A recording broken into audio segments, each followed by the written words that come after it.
आज हम लोग शुरू कर रहे हैं that is matrices matrix basically. तो मैट्रिक्स का जो प्लूरल फॉर्म है उसको हम लोग क्या बोलते हैं, मैट्राइसेस। 11th स्टैंडर्ड में जहाँ पे आपने इसको फिनिश किया था, 12th से आगे उसका पार्ट शुरू हो रहा है। बट आज मैं तुमको पहले सारे बेसिक्स रिवाइज करवा देता हूँ, जो भी 11 से रिलेटेड जितने भी बेसिक्स थे वो समझ लेते हैं। एंड देन उसके बाद नेक्स्ट लेक्चर में 12th वाला पार्ट शुरू होगा। तो ध्यान दो अब यहाँ पे। सो मैट्रिक्स एकदम ही बेसिक्स मत एक्सपेक्ट करो, मतलब एकदम पूरा स्लोली 11th के जैसा वो एक्सपेक्ट मत करना। तो ये फास्ट रिवीजन रहेगा, ध्यान देना अब यहाँ पे। सो आपको पता है मैट्रिक्स क्या होता है, right? What is matrix? Matrix is nothing but arrangement of elements, mathematical elements in m number of rows, m number of rows and n number of columns, m number of रोज और n number of columns. तो मैंने क्या लिखा हुआ है तुम ध्यान दो। तो आपको एलिमेंट्स को अरेंज करना है, और एलिमेंट्स को अरेंज करना है आपको रोज और कॉलम्स में। बट कितनी रोज होनी चाहिए, कितनी कॉलम होनी चाहिए, तो वो जरूरी नहीं कि इतनी रो होनी चाहिए इतनी कॉलम होनी चाहिए। जैसा डिटर्मिनेंट में कंपलसरी था कि 3 रो है तो 3 कॉलम होनी चाहिए, डिटर्मिनेंट में 2 रो है तो 2 कॉलम, है ना? सो बेसिकली डिटर्मिनेंट में जितने रोज होते हैं उतने ही कॉलम होने चाहिए। बट मैट्रिसेस में ऐसा कुछ नहीं है, मैट्रिक्स में ऐसा कुछ नहीं है। मैट्रिक्स में मान लो 2 रो है तो 3 कॉलम चलेंगे, या फिर 3 रो है तो 4 कॉलम भी चल जाएंगे, या 3 रो मतलब वो इक्वल नंबर ऑफ रोज और नंबर ऑफ कॉलम इक्वल भी चलेंगे और अनइक्वल भी चलेंगे। बट डिटर्मिनेंट में ऐसा नहीं था, डिटर्मिनेंट में जितने रोज है उतने ही। हाँ आगे। And enclosed in, enclose in, तो आप लोग जो एलिमेंट्स है उन एलिमेंट्स को इस ब्रैकेट में या ऐसे ब्रैकेट में एनक्लोज करते हो, राइट? सो जनरली एनसीईआरटी में ये वाला सिंबल यूज किया जाता है और स्टेट बोर्ड में ये सिंबल यूज करते हैं, राइट? सो अगर मैं एग्जांपल दूं आपको, सपोज एक मैट्रिक्स है मेरे पास ए, और मैट्रिक्स ए 1 2 3 5 -6 3, राइट? सो आप देख लो एक मैट्रिक्स मैंने लिखा हुआ है। तो अब मैंने क्या किया है, मैंने कुछ नंबर्स लिए और उन नंबर्स को मैंने रो और कॉलम में क्या किया है, अरेंज किया है। तो अगर आप देखोगे ये जो हॉरिजॉन्टल लाइन जो मैं अभी ड्रॉ कर रहा हूँ, ये तो ये आपका फर्स्ट रो है। ये हॉरिजॉन्टल लाइन जो है ये आपका सेकेंड रो है। ये vertical line is first column, second column, third column. So you can see I have arranged elements in row and column. Such arrangement is called as matrix. Okay? तो कितनी रोज है जरा देखो यहाँ पे, 2 रोज है। और कितने कॉलम है, 3 कॉलम है। तो ये जो मैंने लिखा है 2/3, इसको रीड करते हैं 2/3, ऐसे रीड करते हैं। और इसको बोलते क्या है, इसको बोलते हैं, सही बोला आपने, order of matrix. Order of matrix. What is order of matrix? उस रो में, उस मैट्रिक्स में कितने रो है और उस मैट्रिक्स में कितने कॉलम है। तो कितने रो है कितने कॉलम है, जब ऐसा लिखोगे तो उसको बोलते हैं ऑर्डर ऑफ मैट्रिक्स। आप में से कोई बोलेगा सर अगर ऐसा करे तो कॉलम पहले लिखे रो बाद में लिखे चलेगा क्या? तो नहीं, नंबर ऑफ रोज पहले लिखे होने चाहिए, नंबर ऑफ कॉलम बाद में ही लिखे होने चाहिए। ऐसा ही नोटेशन है वो, ठीक है? और आगे दूसरी चीज, ये जो ऑर्डर ऑफ मैट्रिक्स है इसका एक और फायदा है। अगर आपने इसको मल्टीप्लाई किया 2 into 3 तो कितना आएगा? तो अंदर एग्जैक्टली 6 एलिमेंट्स ही आपको मिलेंगे, 1 2 3 4 5 और 6, यू गेट एग्जैक्टली 6 एलिमेंट्स। तो ऑर्डर से आपको कितनी रो है कितनी कॉलम है वो भी समझ में आता है, और ऑर्डर से अंदर कितने एलिमेंट्स है ये भी समझ में आता है। एक आध एग्जांपल और, जैसे कि मान लो 3 -2 6 2 5 1 2 3। Okay, so you can see total how many rows are there. So ये फर्स्ट रो है आपका। आप में से कोई बोलेगा सर ऐसा उल्टा गिनेंगे चलेगा क्या, फर्स्ट रो सेकंड रो? तो नहीं, आप नंबर्स को लिखना यही से शुरू करते हो, तो बाय कन्वेंशन ऑफ, तो आपका रो और कॉलम का गिनने का तरीका भी यही से शुरू होना चाहिए। सो ये जो हॉरिजॉन्टल पहला लाइन आएगा वो फर्स्ट रो, ये second row, third row, fourth row, और ये फर्स्ट कॉलम और ये। So total we have 4 rows and 2 columns। तो ऑर्डर इज 4 into 4/2, इंटू नहीं बोलेंगे बाई बोलेंगे, 4/2। एंड 4 into 2 किया तो टोटल कितना आएगा 8। So will get the 8 elements inside. Clear है क्या? और ऐसा जो अरेंजमेंट होता है इस अरेंजमेंट को हम लोग क्या बोलते हैं, मैट्रिक्स। ओके, और ये मैट्रिक्स मोर देन 1 रहेंगे तो उसको बोलते हैं मैट्राइसेस, है ना।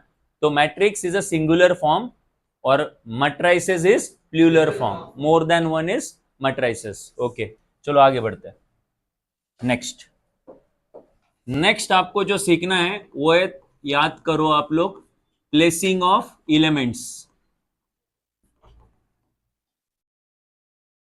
प्लेसिंग ऑफ एलिमेंट्स, ठीक है। तो ये थोड़ा मैं फास्ट ही सिखाऊंगा क्योंकि 11th का ही पार्ट है, तो पूरा लेक्चर इसी में चले आता है, तो एक ही लेक्चर में इसको पूरा कवर करना है हमें। तो नेक्स्ट पार्ट आपको सीखना है, that is placing of elements. What is placing of elements? Is nothing but, आपको करना क्या है, जो एलिमेंट्स है ना, उन मैट्रिक्स के अंदर जो एलिमेंट्स होते हैं ना, एलिमेंट्स मतलब वो नंबर, उन नंबर को एक सिंबल असाइन करना है। मतलब हर नंबर के लिए एक सिंबल रहेगा, उसको हम लोग बोलते हैं प्लेसिंग ऑफ एलिमेंट्स। एग्जांपल देता हूं, वो जो सिंबल है वो स्मॉल ए है। जनरली आप कुछ भी सिंबल यूज कर सकते हो, बट जनरली मतलब लाइक मैथ्स का कोई भी टेक्स्ट बुक आप ओपन करोगे तो स्मॉल ए ये सिंबल असाइन किया हुआ है, और स्मॉल ए और सफिक्स में रहेगा आई और जे, और इधर रहेगा एम बाय एन। तुम बोलोगे सर कुछ नहीं समझा, इसका मतलब क्या है? तो मैं बोलूंगा एम बाय एन जो है वो उस मैट्रिक्स का ऑर्डर है, मतलब उस मैट्रिक्स में एम नंबर ऑफ रो है और एन नंबर ऑफ, और इस मैट्रिक्स के हर एक एलिमेंट का नाम क्या है बोलो? स्मॉल ए। और वो आई और जे जो है वो एलिमेंट टू एलिमेंट डिफर करेगा। तुम बोलोगे बट आई और जे है क्या? तो आई और जो है वो बेसिकली मतलब पर्टिकुलर रो, आई का मतलब वो पर्टिकुलर रो, और जे का मतलब पर्टिकुलर कॉलम। आपको समझेगा मैं क्या बोल रहा हूं। सो सपोज मान लो, कॉन्सेंट्रेट करना मैं क्या बोल रहा हूं, और इसको समझने के लिए साइमल्टेनियसली एक एग्जांपल भी देता हूं। तो सपोज मैंने आपके सामने एक मैट्रिक्स लिखा, लेट्स से 3 2 5 6 2 3 1 5 6 2 1 0। ध्यान दो अभी यहाँ पे। तो अभी मैं देख पा रहा हूं कि ये जो एलिमेंट है, फर्स्ट एलिमेंट, ये फर्स्ट रो में आता है और फर्स्ट कॉलम में आता है। इनफैक्ट ये एलिमेंट फर्स्ट रो का पहला एलिमेंट है, फर्स्ट कॉलम का भी पहला एलिमेंट है, इसलिए इस एलिमेंट का नाम रखा जाएगा A11। ठीक है, A11 इसका रो फर्स्ट है, इसलिए I1 रहेगा इसका, इस एलिमेंट के लिए। हर एलिमेंट का सिंबल ए है ना, स्मॉल ए, तो हर एक के लिए स्मॉल ए यूज करेंगे, बट हर एक का रो और कॉलम अलग है, इसलिए हर एक का आई और जे अलग रहेगा। तो जो पहला एलिमेंट है उसका आई मतलब रो फर्स्ट है, और कॉलम भी, तो उसके लिए आई भी 1 और जे भी, इसलिए उसका नाम रहेगा A11। ठीक, अब दूसरे एलिमेंट की बात करते हैं। ये तो इसका रो तो 1 ही है, हॉरिजॉन्टल, ये रो तो अभी 1 ही है ना, रो कहां चेंज हुई है, बट कॉलम उसका क्या है? सेकेंड कॉलम है। समझा कि नहीं? तो इसके लिए आई क्या है? अरे सोच क्या रहे हो, आई मतलब रो और जे मतलब, तो जल्दी बोलो, आई कितना रहेगा और जे, तो इसका नाम रहेगा A12। सिमिलरली इसके आई तो मतलब रो तो अभी भी 1 ही है, बट कॉलम 3 है, तो ये क्या रहेगा? A13। और इसका रो तो 1 ही है बट कॉलम क्या रहेगा? तो A14। समझा क्या? और एलिमेंट ऐसे होते तो आगे बढ़ते जाता, और ये कहां तक जाता? जब तक वो कॉलम खत्म नहीं होते। तो सबसे लास्ट वाला कॉलम कौन सा है? nth, तो इधर आएगा A1n। ठीक है, तुम में से जो एंट्रेंस नहीं कर रहा है उसको अगर ये आगे का समझ में नहीं भी आता है तो भी ठीक है, बेसिक अंडरस्टैंडिंग ले लो। ठीक है, उसके बाद अब आगे बढ़ते हैं, और ये दूसरे एलिमेंट की बात कर रहे हैं, इस एलिमेंट की। तो इसका कॉलम तो 1 है बट रो कौन सी है? 2। तो रो 2 है तो आई रहेगा 2 और जे रहेगा 1, तो फिर ये रहेगा A21। और कंपलसरी ये है कि आपको रो पहले लिखनी है, आई पहले लिखनी है और जे बाद में लिखना है। तो I is the symbol for row और J is the symbol for column. So tell me next one, बोलो। रो तो 2 है बट कॉलम भी, तो A22। ठीक है, आगे बोलो, इसका रो 2 है, सेकेंड रो है, बट कॉलम 3 है। तो आपको आइडिया तो लग गया रहेगा, A21 A22 A23, तो आगे क्या रहेगा? और ऐसा चलता जाएगा जब तक लास्ट वाला कॉलम नहीं आ जाता। सिमिलरली ये जो एलिमेंट है इसका रो 3 है, मतलब आई इज 3 है ना, बट कॉलम क्या है? 1 है, तो जे इज 1। तो इसका नाम रहेगा A31, बराबर है। तो इसके नाम आगे क्या होगा फिर बोलो, A32, A33, A34 चलता जाएगा, A3N, समझा कि नहीं। अच्छा, और आगे अगर और रोज होती, मतलब मेरे एग्जांपल में और भी रोज होती, तो सबसे लास्ट वाली रो कौन सी है, एम तो वाली रो सबसे लास्ट है, तो फिर ये इधर रहेगा AM1। क्यों ऐसा, बिकॉज कॉलम तो ये फैला है बट रो एम थे ना, तो ये क्या रहेगा AM2, ये AM3, ये AM4 और ये वाला AMN, बिकॉज ये m तो रो है और n तो कॉलम है, राइट। और इस तरीके से ये m/n हुआ इस मैट्रिक्स का ऑर्डर, क्लियर है। तो इस तरीके से आप किसी भी मैट्रिक्स के एलिमेंट को आप सिंबल असाइन कर सकते हो, ठीक।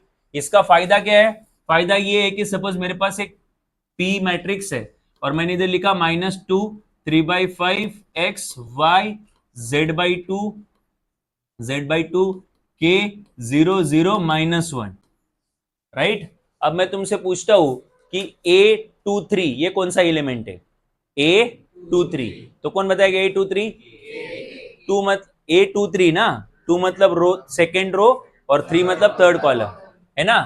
तो बोलो सेकेंड रो थर्ड कॉलम ये वाला एलिमेंट रहेगा, तो ये रहेगा तुम्हारा A23, how much, sorry what it is, K, वो K है, राइट। तो इस तरीके से आप पर्टिकुलर उसके नाम से, उसके वेरिएबल से वो एलिमेंट आइडेंटिफाई कर सकते हो। तो दोबारा से ये फर्स्ट रो फर्स्ट कॉलम है, तो A11 ये और आगे एलिमेंट है क्या। अब आप सेकेंड रो पे शिफ्ट हो चुके हो, तो ये रहेगा A21 ये, और ये अब थर्ड रो पे शिफ्ट हो चुके हो, तो A31 और इस तरीके से आप लोग नेमिंग से उस पर्टिकुलर एलिमेंट को आइडेंटिफाई कर सकते हो। तो यूज समझ में आया इसका कि बाउंसर है, क्लियर है ये, ओके आगे बढ़ते हैं। तो तुमको ऑर्डर ऑफ मैट्रिक्स समझ में आया ना, बट उसके पहले कि अंदर कितने रोज है और कितने, उसको ऐसे लिखेंगे, उसको बोलते हैं ऑर्डर ऑफ मैट्रिक्स। चलो आगे बढ़ते हैं। नेक्स्ट पार्ट जो आपको सीखना है, नेक्स्ट पार्ट आपको मैट्रिक्स में आगे बढ़ने से पहले स्क्वायर मैट्रिक्स क्या होता है वो समझना है। अब तुम में से जिसको मैट्रिक्स का 11 में उसने पढ़ा हुआ है, तो वो शायद उसको डाउट आ जाएगा कि अचानक हम लोग स्क्वायर मैट्रिक्स पे क्यों आ गए, मतलब टाइप ऑफ मैट्रिक्स पे क्यों आ गए, राइट। सो स्क्वायर मैट्रिक्स एक काफी स्पेशल मैट्रिक्स है, मतलब आपके मोस्ट ऑफ द क्वेश्चन इसी से रिलेटेड है। तो मैट्रिक्स में कुछ भी सीखने के पहले आपको क्या सीख लेना चाहिए, स्क्वायर मैट्रिक्स। क्या होता है square matrix, a matrix in which number of rows, yes, is equal to number of, so सारे मैट्रिक्स में ऐसा नहीं होता, बस खाली स्क्वायर मैट्रिक्स में ऐसा होता है, मतलब जितनी रोज होती है उतने ही कॉलम होते हैं, मतलब m और n इक्वल होता है, ठीक है, किसमें, स्क्वायर मैट्रिक्स में। एग्जांपल देता हूं मैं, एग्जांपल है सपोज -5 2 0 5, तो आप देखोगे इसमें कितनी रोज है, देख लो एक बार, 2 रोज है, और कितने कॉलम है, हॉरिजॉन्टल लाइन 2 बनेगी, वर्टिकल लाइन भी 2 बनेगी, तो ऑर्डर हुआ 2/2, बराबर है। उसके बाद बी, और एक मैट्रिक्स दे रहा हूं मैं तुमको, 3 2 5 6 3/2 x k y z, right. So बोलो कितनी रोज है इसमें, तीन टोटल रोज है, कितने कॉलम है, 3, तो इसका ऑर्डर हुआ 3/3। तो अब आपको एक बात नोटिस करने लायक है, इसमें जितने रोज है उतने ही कॉलम है, जितने रोज है उतने ही कॉलम है, इसलिए ये दोनों मैट्रिक्स कौन से मैट्रिक्स हुए, स्क्वायर मैट्रिक्स हुए। तो स्क्वायर मैट्रिक्स क्या होता है समझ में आया। अब आगे बढ़ते हैं कि स्क्वायर मैट्रिक्स को पढ़ना जरूरी क्यों है, राइट। पर उसके पहले मैं आपको स्क्वायर मैट्रिक्स का प्लेसिंग समझाना चाहूंगा। तो आपको अब मुझे बताओ कि अगर मैंने तुमको बोला कि स्क्वायर मैट्रिक्स मुझे AIJ के फॉर्म में दो, है ना, 2/2 का स्क्वायर मैट्रिक्स AIJ के फॉर्म में, AIJ के फॉर्म में समझता है ना, नेमिंग वाले फॉर्म में, वेरिएबल वाले फॉर्म में। सो बोलो पहला एलिमेंट कौन सा होता है, ये A11, फिर A12। अब आगे तो नहीं हो सकता क्योंकि आपको 2 रोज, और तो अगर मैं इधर A13 लिख दूं तो वो तीसरा कॉलम हो जाएगा, बट मुझे 2 रो चाहिए और 2 कॉलम चाहिए। फिर आगे नेक्स्ट रो में शिफ्ट हो जाएंगे, A21 और A22, तो ये हो गया 2 रो और 2 कॉलम, मतलब 2x2 का स्क्वायर मैट्रिक्स है ना। अब मुझे 3x3 का स्क्वायर मैट्रिक्स चाहिए, राइट। 3x3 का स्क्वायर मैट्रिक्स क्या रहेगा वो, A11 बोलो, A12 फिर A13 फिर A21 A22 A23 A31 A32 A33। तो ये हो गया square matrix of order 3x3। तो इसको भूलना मत, ये काफी बार आने वाला, रिपीट होने वाला दोनों मैट्रिक्स है, और इनमें कुछ हमें समझना भी है। तो इधर ध्यान दो अभी सब लोग, कंसंट्रेट करना। तो अब वो रीजन समझ लेते हैं जिस कारण मैंने स्क्वायर मैट्रिक्स अभी समझाना चालू किया है, राइट। सो अब इधर ध्यान दो, मुझे तो ये मैट्रिक्स देख रहे हो आप लोग। तो ये जो एलिमेंट है जिनको मैंने अभी ऐसा बॉक्स कर दिया, आप देख लो पिंक कलर से।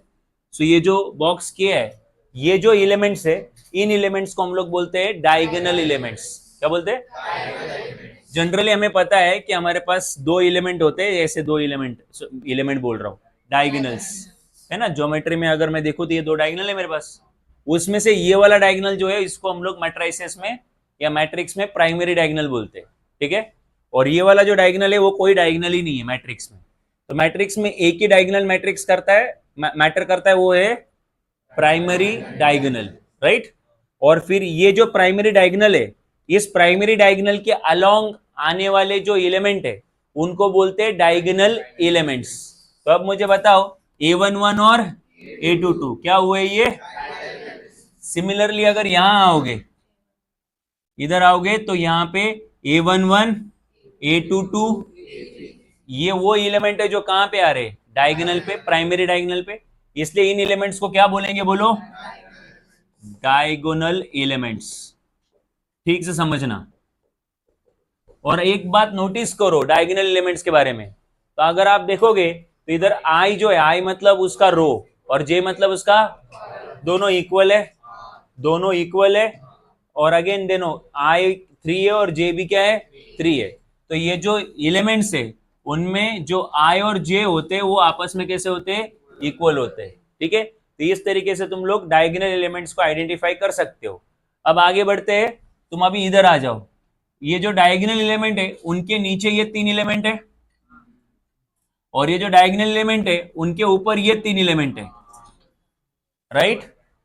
तो अब ध्यान दो, ये जो डायगोनल के नीचे वाले जो एलिमेंट है, ये इसको हम लोग बोलते हैं lower triangular non diagonal elements. क्या बोलते हैं इनको? Lower triangular non diagonal elements. Lower because वो मेन डायगोनल के नीचे है, triangular they look like triangle kind of, ठीक है, बट वो ट्रायंगुलर ऐसा ही वर्ड है, और डायगोनल पे नहीं है वो, इसलिए उनको क्या बोलेंगे, नॉन डायगोनल। तो lower non diagonal elements.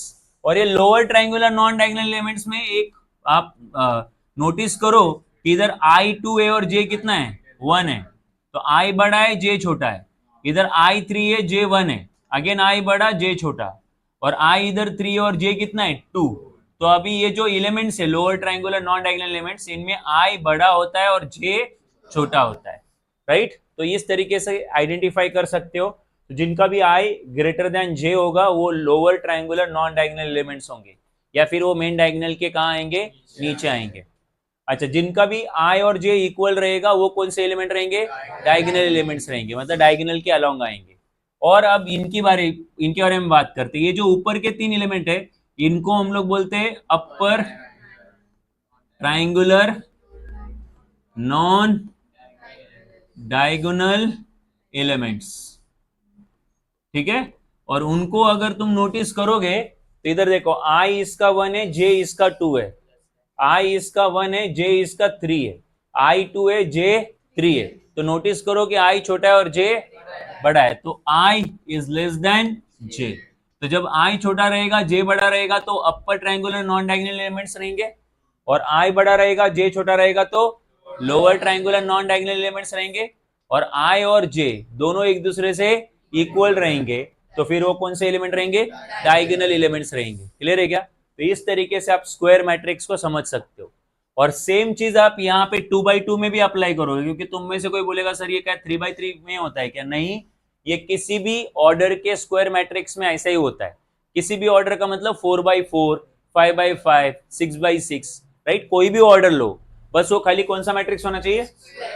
Square matrix होना चाहिए। उन सब में ऐसा होता है।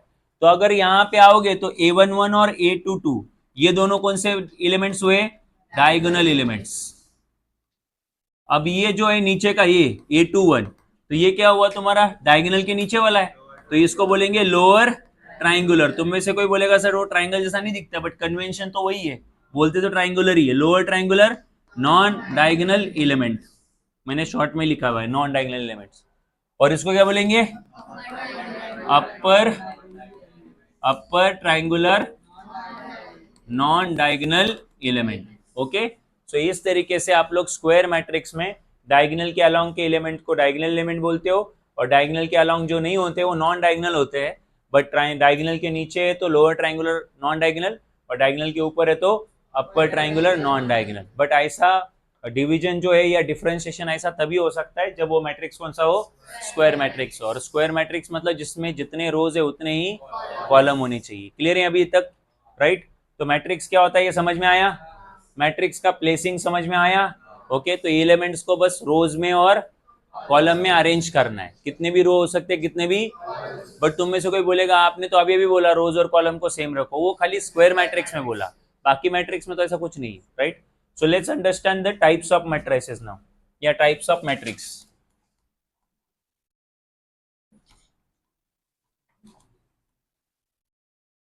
ठीक है, सो अलग अलग टाइप के मैट्रिक्स समझ लेते हैं। तो आपको ऑलरेडी पता है कुछ टाइप ऑफ मैट्रिक्स, आप याद करो। सबसे पहले रो मैट्रिक्स। राइट, क्या होता है row matrix? A matrix which consist only one row. Row एक ही रो होती है, ऐसे मैट्रिक्स को हम लोग क्या बोलते हैं? Row matrix. कॉलम कितने भी हो सकते, any number of columns. Columns के ऊपर ये नहीं है, कंडीशन नहीं है। कंडीशन किसके ऊपर है? रो के ऊपर है, एक ही रो होनी चाहिए। एग्जाम्पल आपके सामने, लेट्स से -2 3 x/y। तो अगर आप देखोगे तो हॉरिजॉन्टल लाइन एक ही बनेगी कि एक से ज्यादा बनेगी? देखो हॉरिजॉन्टल लाइन एक ही बन रही है, तो रो कितना है? एक ही है। बट कॉलम कितने बनेंगे? 3, बिकॉज वर्टिकल लाइन 3 बनेगी। तुम एग्जाम में ऐसा नहीं करोगे जैसा मैंने किया है। तो एक हॉरिजॉन्टल लाइन है बट वर्टिकल लाइन 3 है, so there is only one row, but how many columns? 3 columns. समझे कि नहीं? तो ये किसका कंडीशन सेटिस्फाई कर रहा है? रो मैट्रिक्स का। सेकेंड मैट्रिक्स जो हम लोग समझ में आने वाले हैं, वो कोई भी समझ सकता है इसको, वो है कॉलम मैट्रिक्स। ठीक है, सो क्या हो सकता है column matrix? Only one column. तो उसमें रो कितने होने चाहिए? तो रो कितने भी होने दो, वो मैटर नहीं करता। कॉलम कितने होने चाहिए?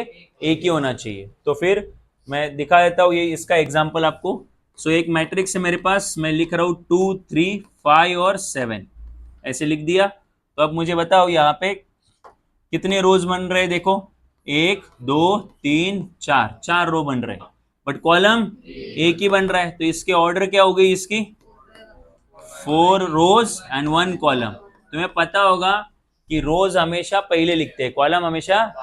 ऐसा कोई कन्वेंशन नहीं कि रो पहले भी, सॉरी कॉलम पहले भी चलेगा, या फिर जो छोटा है वो पहले लिखो, ऐसा कुछ नहीं है। There is clear cut rule, number of rows पहले होने चाहिए, नंबर ऑफ कॉलम बाद में होने चाहिए। राइट, तो ये जो मैट्रिक्स है उसको हम लोग बोलेंगे column matrix. Okay, next one.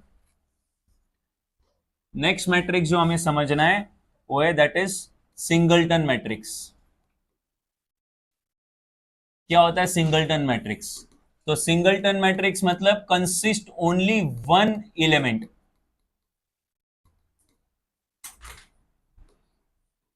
ऐसा मैट्रिक्स जिसमें कितना एलिमेंट है? एक ही एलिमेंट है। सिंगलटन नाम ही देखो ना उसका। तो एग्जांपल के तौर पे लेट्स से एक मैट्रिक्स है और वो है 5, ठीक? इसमें एलिमेंट है 5। तो how many rows are there? हाँ, one row is there. How many column is there? Because there is only one element, एक ही रो है, इसलिए उसको बोलते हैं singleton matrix, consist only one element. Next matrix, zero या फिर नल मैट्रिक्स,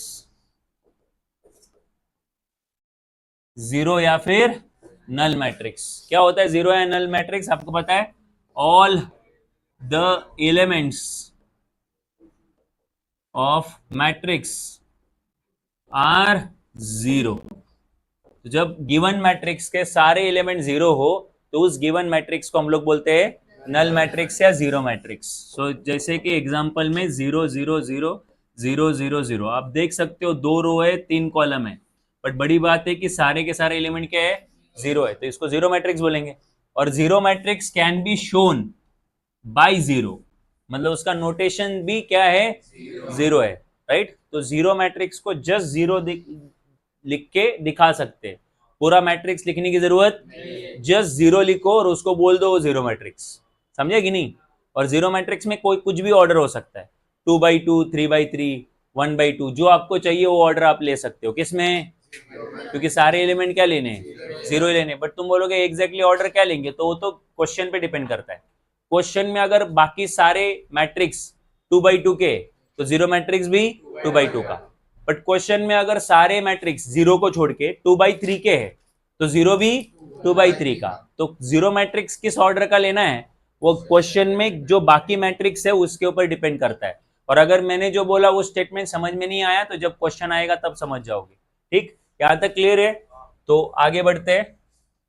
नेक्स्ट नेक्स्ट जो आपको समझना है वो है that is square matrix. But तुम बोलोगे सर स्क्वायर मैट्रिक्स तो आपने ऑलरेडी समझा दिया है। हाँ समझा दिया है, बट वो टाइप्स ऑफ मैट्रिक्स में नहीं समझाया था। मैंने स्क्वायर मैट्रिक्स पहले ही क्यों लिया था? बिकॉज मुझे तुम्हें यह समझाना था कि डायगोनल एलिमेंट क्या होते हैं, अपर ट्रायंगुलर नॉन डायगोनल क्या होते हैं, लोअर ट्रायंगुलर नॉन डायगोनल क्या होते हैं। वो समझाने के लिए मैंने तुम्हें क्या लिया, पहले ही एक्सप्लेन कर दिया था, square matrix, right. But square matrix is also type of matrix, तो वो यहाँ पे आएगा ही। तो स्क्वायर मैट्रिक्स सिखाने की जरूरत है नहीं है, आपको पहले से पता है नंबर ऑफ रोज और नंबर ऑफ कॉलम दोनों आपस में क्या होते हैं? इक्वल होते हैं। Such matrix is called as square matrix. ठीक, क्लियर है? अब ध्यान देना अब यहाँ पे। अब इसके बाद मैं जो भी सिखाने जा रहा हूं वो सब तुम्हें क्वेश्चन सॉल्व करने के लिए मदद करने वाला है, ठीक है? सो अब हम लोग सीखने जा रहे हैं that is types of special types of square matrix. अब आगे जो भी समझाने जा रहा हूं वो किसके टाइप समझाने जा रहा हूं मैं? स्क्वायर मैट्रिक्स के, मैट्रिक्स के नहीं, स्पेसिफिकली स्क्वायर मैट्रिक्स के टाइप्स, ठीक है? तो चलो ध्यान दो अब यहां। तो स्क्वायर मैट्रिक्स का जो पहला टाइप है वो है diagonal matrix.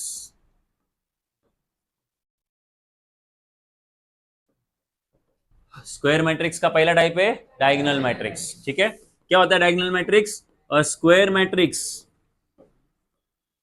a square matrix whose non diagonal elements are always zero। ठीक, वापस से, ऐसा स्क्वायर मैट्रिक्स जिसके नॉन डायगोनल एलिमेंट्स, मैंने जस्ट नॉन डायगोनल बोला है, अपर या लोअर नहीं बोला है। तो जस्ट मैं नॉन डायगोनल बोलता हूं मतलब वो दोनों हुए। बट अगर मैंने स्पेसिफिकली अपर बोला होता या स्पेसिफिकली लोअर बोला होता तो वो पर्टिकुलर जीरो होते। अब यहाँ पे नॉन डायगोनल बोला है मतलब ऊपर वाले भी जीरो और डायगोनल के। तो जो एलिमेंट नॉन डायगोनल है वो क्या होंगे? जीरो होंगे। ऐसे मैट्रिक्स को हम लोग क्या बोलते हैं? Diagonal matrix. एग्जांपल 5 0 0 6। तो आप देख लो ये दोनों जो है वो डायगोनल है, तो उनके अलावा जो बचे वो क्या है? नॉन डायगोनल है। तो नॉन डायगोनल जीरो है कि नहीं है? तो इसको क्या बोलेंगे? Diagonal matrix. क्या बोल देंगे? उसके बाद और एक -5 0 0 0 0 x 0 0 0 y/z। So once again ये तीनों मैट्रिक्स देख, सॉरी ये तीनों एलिमेंट देख लो, कौन से एलिमेंट है ये? Diagonal elements. तो डायगोनल्स को छोड़ के जो बचे वो क्या है? Non diagonal. और वो कौन है? जीरो है। तो फिर इसको अगेन क्या बोलेंगे? डायगोनल मैट्रिक्स, बट 3x3 का, राइट। और डायगोनल मैट्रिक्स ये टाइप ऑफ स्क्वायर मैट्रिक्स है, इसलिए 2x2, 3x3, 4x4 ऐसा ही दिखेगा और कुछ नहीं दिखेगा। बट तुम्हारे सिलेबस में 2x2 और 3x3 इनफ है। सो तुम्हें डायगोनल स्क्वायर मैट्रिक्स का पहला स्पेशल मैट्रिक्स समझ में आया, स्क्वायर मैट्रिक्स का पहला टाइप। ओके आगे बढ़ते हैं। नेक्स्ट इज वो है स्केलर मैट्रिक्स। किसका टाइप है ये? स्क्वायर मैट्रिक्स का टाइप है, राइट। ओके आगे बढ़ते हैं। क्या नाम है उसका? Scalar matrix. A square matrix, a square matrix whose diagonal elements are same and non-diagonal elements are zero। समझने की कोशिश करो क्या लिखा हुआ है। 1 सेकेंड, क्या होना चाहिए वो? Square matrix. और इस बार डायगोनल एलिमेंट क्या होने चाहिए? सेम होने चाहिए। पिछले वाले में डायगोनल का कंडीशन नहीं था, पिछले वाले में कंडीशन नॉन डायगोनल का था कि नॉन डायगोनल क्या होने चाहिए? 0 होने चाहिए। यहाँ पे कंडीशन डायगोनल का भी है और तो डायगोनल एलिमेंट क्या होने चाहिए? सेम होने चाहिए। और नॉन डायगोनल एलिमेंट क्या होने चाहिए? 0 होने चाहिए, इसके जैसे, राइट। सो एग्जांपल बोलूं तो ये है एग्जांपल 5 0 0 5, या फिर b is equal to x 0 0 0 x 0 0 0 x, right. अब देखो डायगोनल एलिमेंट सेम है कि डिफरेंट है? सेम है। और नॉन डायगोनल क्या है? 0 है। और यहाँ पे भी डायगोनल एलिमेंट क्या है? सेम है। और नॉन डायगोनल क्या है? 0। इसमें और इसमें फर्क समझा क्या? सिमिलरिटी दोनों में ये है कि दोनों में नॉन डायगोनल क्या होते हैं? वो सिमिलरिटी है। बट डिफरेंस ये है कि इसके डायगोनल एलिमेंट अलग अलग हो सकते, बट इसमें डायगोनल एलिमेंट अलग अलग नहीं हो सकते, राइट। इधर 3 रहा तो सब जगह 3 रहेगा, यहाँ पे 5 है तो सब जगह क्या रहेगा? 5 रहेगा। ऐसे मैट्रिक्स को हम लोग क्या बोलेंगे? Scalar matrix. ये 2x2 का है और ये 3x3 का है। बोलो डाउट है? Okay next. तीसरा जो है वो है यूनिट या फिर आइडेंटिटी मैट्रिक्स।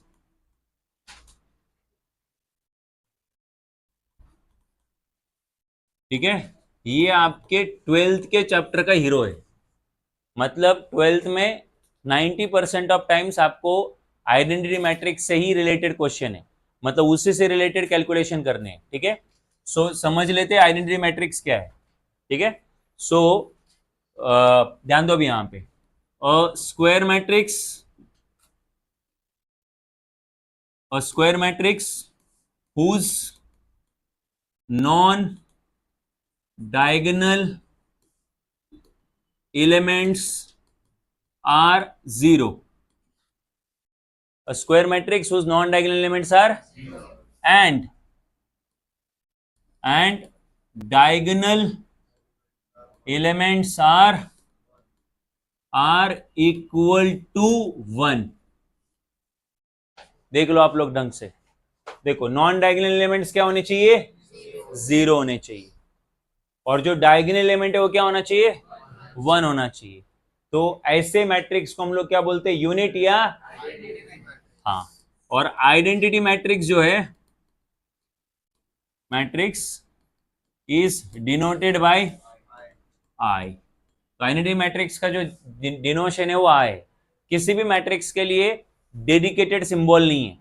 आप कोई भी मैट्रिक्स उठा के देखो इसके पहले का, किसी के लिए भी सिंबल असाइन नहीं किया हुआ है, राइट। आप स्केलर मैट्रिक्स लो, डायगोनल मैट्रिक्स लो या फिर स्क्वायर मैट्रिक्स लो, किसी के लिए भी खुद का सिंबल नहीं है। यूनिट या आइडेंटिटी मैट्रिक्स के लिए खुद का सिंबल है। क्या सिंबल है वो? आई। तो वो इस तरीके से उसको लिखते। देखो तो क्या बोला मैंने तुम्हें, आइडेंटिटी मैट्रिक्स कैसा होना चाहिए? नॉन डायगोनल 0 होने चाहिए और डायगोनल क्या होने चाहिए? 1 होने चाहिए। तो वो देखो ऐसा देखेगा 1 0 0 1। ठीक है, कितनी रोज है इसमें? 2 रो और, तो इसको बोलते हैं आइडेंटिटी मैट्रिक्स ऑफ ऑर्डर 2। क्या बोलते हैं? और सिमिलरली अगर मैंने उसको ऐसे लिखा 1 0 0 0 1 0 0 0 1, अब बताओ डायगोनल एलिमेंट इक्वल टू 1 है, नॉन डायगोनल एलिमेंट 0 है, तो ये भी क्या हुआ? Identity matrix. But 3 rows and तो इसको बोलते हैं आइडेंटिटी मैट्रिक्स ऑफ ऑर्डर 3। इसको 3x3 नहीं लिखेंगे, जस्ट क्या लिखेंगे, I3। समझ जानेगा कि आइडेंटिटी मैट्रिक्स है 3 रोज और 3 कॉलम का, और ये आइडेंटिटी मैट्रिक्स है 2 रोज और 2 कॉलम का, राइट। देख लो इसको।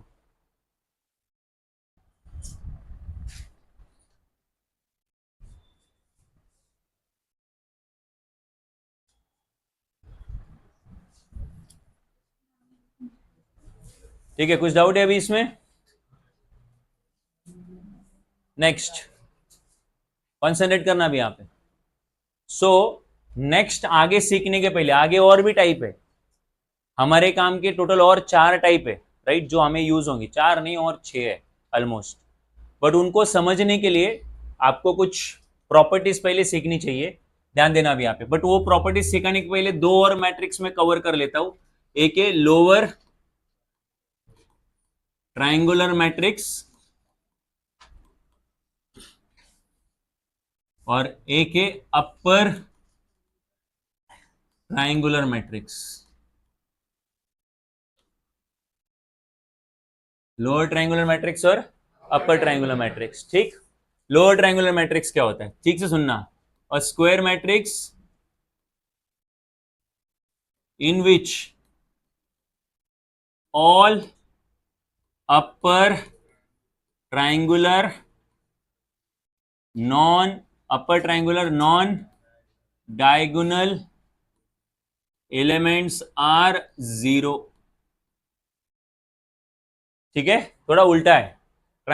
मैट्रिक्स का नाम क्या है, लोअर ट्रायंगुलर मैट्रिक्स, ठीक है। बट कौन से एलिमेंट इसको 0 चाहिए, अपर ट्रायंगुलर नॉन डायगोनल एलिमेंट्स, मतलब डायगोनल के ऊपर वाले क्या चाहिए, 0 चाहिए। तो डायगोनल के ऊपर वाले 0 है, तो उसको क्या बोलते हैं बोलो, लोअर ट्रायंगुलर मैट्रिक्स। एग्जांपल लेता हूं मैं, एग्जांपल है जैसे कि मान लो 5 0 6 -7, राइट। अब अगर आप देखोगे तो ये आपका डायगोनल है, राइट, और ये डायगोनल के ऊपर वाले एलिमेंट है, तो इसको बोलेंगे अपर ट्रायंगुलर नॉन डायगोनल एलिमेंट, और ये ऊपर वाला एलिमेंट 0 है, इसलिए मैट्रिक्स का नाम क्या, लोअर ट्रायंगुलर मैट्रिक्स। तो ये स्क्वायर है, आपको ये सब स्क्वायर के टाइप है। उसके अलावा और एग्जांपल 2 0 0 -5 3 0 -3 0 5, राइट। तो वापस से आप देखो कि ये जो है ये कौन से एलिमेंट है, डायगोनल है। तो आप देख लो डायगोनल के ऊपर वाले 0 एक ही नहीं है, राइट। तुम बोलोगे सर डायगोनल के नीचे वाला भी एक 0 है, वो मैटर नहीं करता। डायगोनल के नीचे 0 है कि नहीं वो मैटर नहीं करता। किसके लिए मैटर नहीं करता, लोअर ट्रायंगुलर मैट्रिक्स के लिए एक ही मैटर करता है, डायगोनल के ऊपर वाले जो भी है वो 0 है कि नहीं है। तीनों के तीनों क्या है, 0 है। तो ये हो गया कौन सा matrix, lower triangular matrix 3x3 का, ठीक है। तो अब इसी से आप लोग आइडिया लगा सकते हो किसका, अपर ट्रायंगुलर मैट्रिक्स का। तो लोअर ट्रायंगुलर मैट्रिक्स में अगर डायगोनल के ऊपर वाले 0 है, तो अपर ट्रायंगुलर मैट्रिक्स में डायगोनल के नीचे वाले 0 रहेंगे, ठीक है। तो a square matrix in which all lower triangular non diagonal elements are 0। ठीक से देखो, और स्क्वायर मैट्रिक्स ये वर्ड लिखना रह गया यहाँ पे, मैट्रिक्स, हाँ, और square matrix in which all lower triangular non diagonal elements are 0। तो ऐसे मैट्रिक्स को हम लोग बोलते हैं upper triangular matrix, right. Example में 5 -2 3 और ये 0। तो अब देखो ये क्या है, ये डायगोनल एलिमेंट है या फिर ये मेन डायगोनल है। तो मेन डायगोनल के कौन 0 होना चाहिए, नीचे वाले। तो मेन डायगोनल के नीचे वाले 0 है, तो उसको क्या बोलते हैं, अपर ट्रायंगुलर मैट्रिक्स। और मेन डायगोनल के ऊपर वाले 0 है तो लोअर ट्रायंगुलर मैट्रिक्स। आप देखो थोड़ा उल्टा है, जब डायगोनल के ऊपर वाले 0 तो मैट्रिक्स का नाम लोअर ट्रायंगुलर मैट्रिक्स, और डायगोनल के नीचे वाले 0 तो मैट्रिक्स का नाम अपर ट्रायंगुलर मैट्रिक्स। थोड़ा उल्टा चलता है। और एक एग्जांपल अगर दूं तो -2 3 2 5 6 1 0 0 0, राइट। तो आप देखो ये डायगोनल एलिमेंट है, और डायगोनल के एलिमेंट के नीचे वाले तीनों के तीनों क्या है, 0। तो once again this is your upper triangular matrix. ठीक, कोई डाउट है इसमें? ओके, आगे बढ़ते हैं। अब हम लोग क्या सीखेंगे?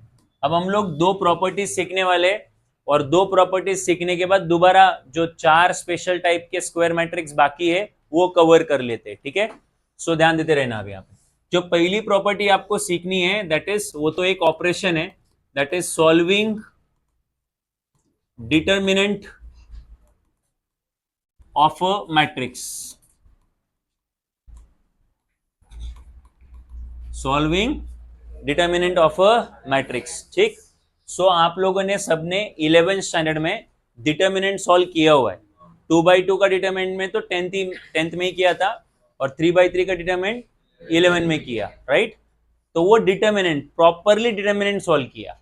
अब यहाँ पे अगेन आपको डिटर्मिनेंट सॉल्व करना है, बट वो मैट्रिक्स का डिटर्मिनेंट सॉल्व करना है, राइट? ये भी हमने 11 में किया हुआ है। सो आपको क्या दिया रहेगा? आपको एक मैट्रिक्स दिया रहेगा। सपोज आपके सामने एक मैट्रिक्स है, लेट्स से ए, और इधर लिखा है 2 3 5 1 2 3 5 2 1 सपोज। ठीक है, तो अब आपको करना क्या है? आपको इस मैट्रिक्स का डिटर्मिनेंट सॉल्व करना है।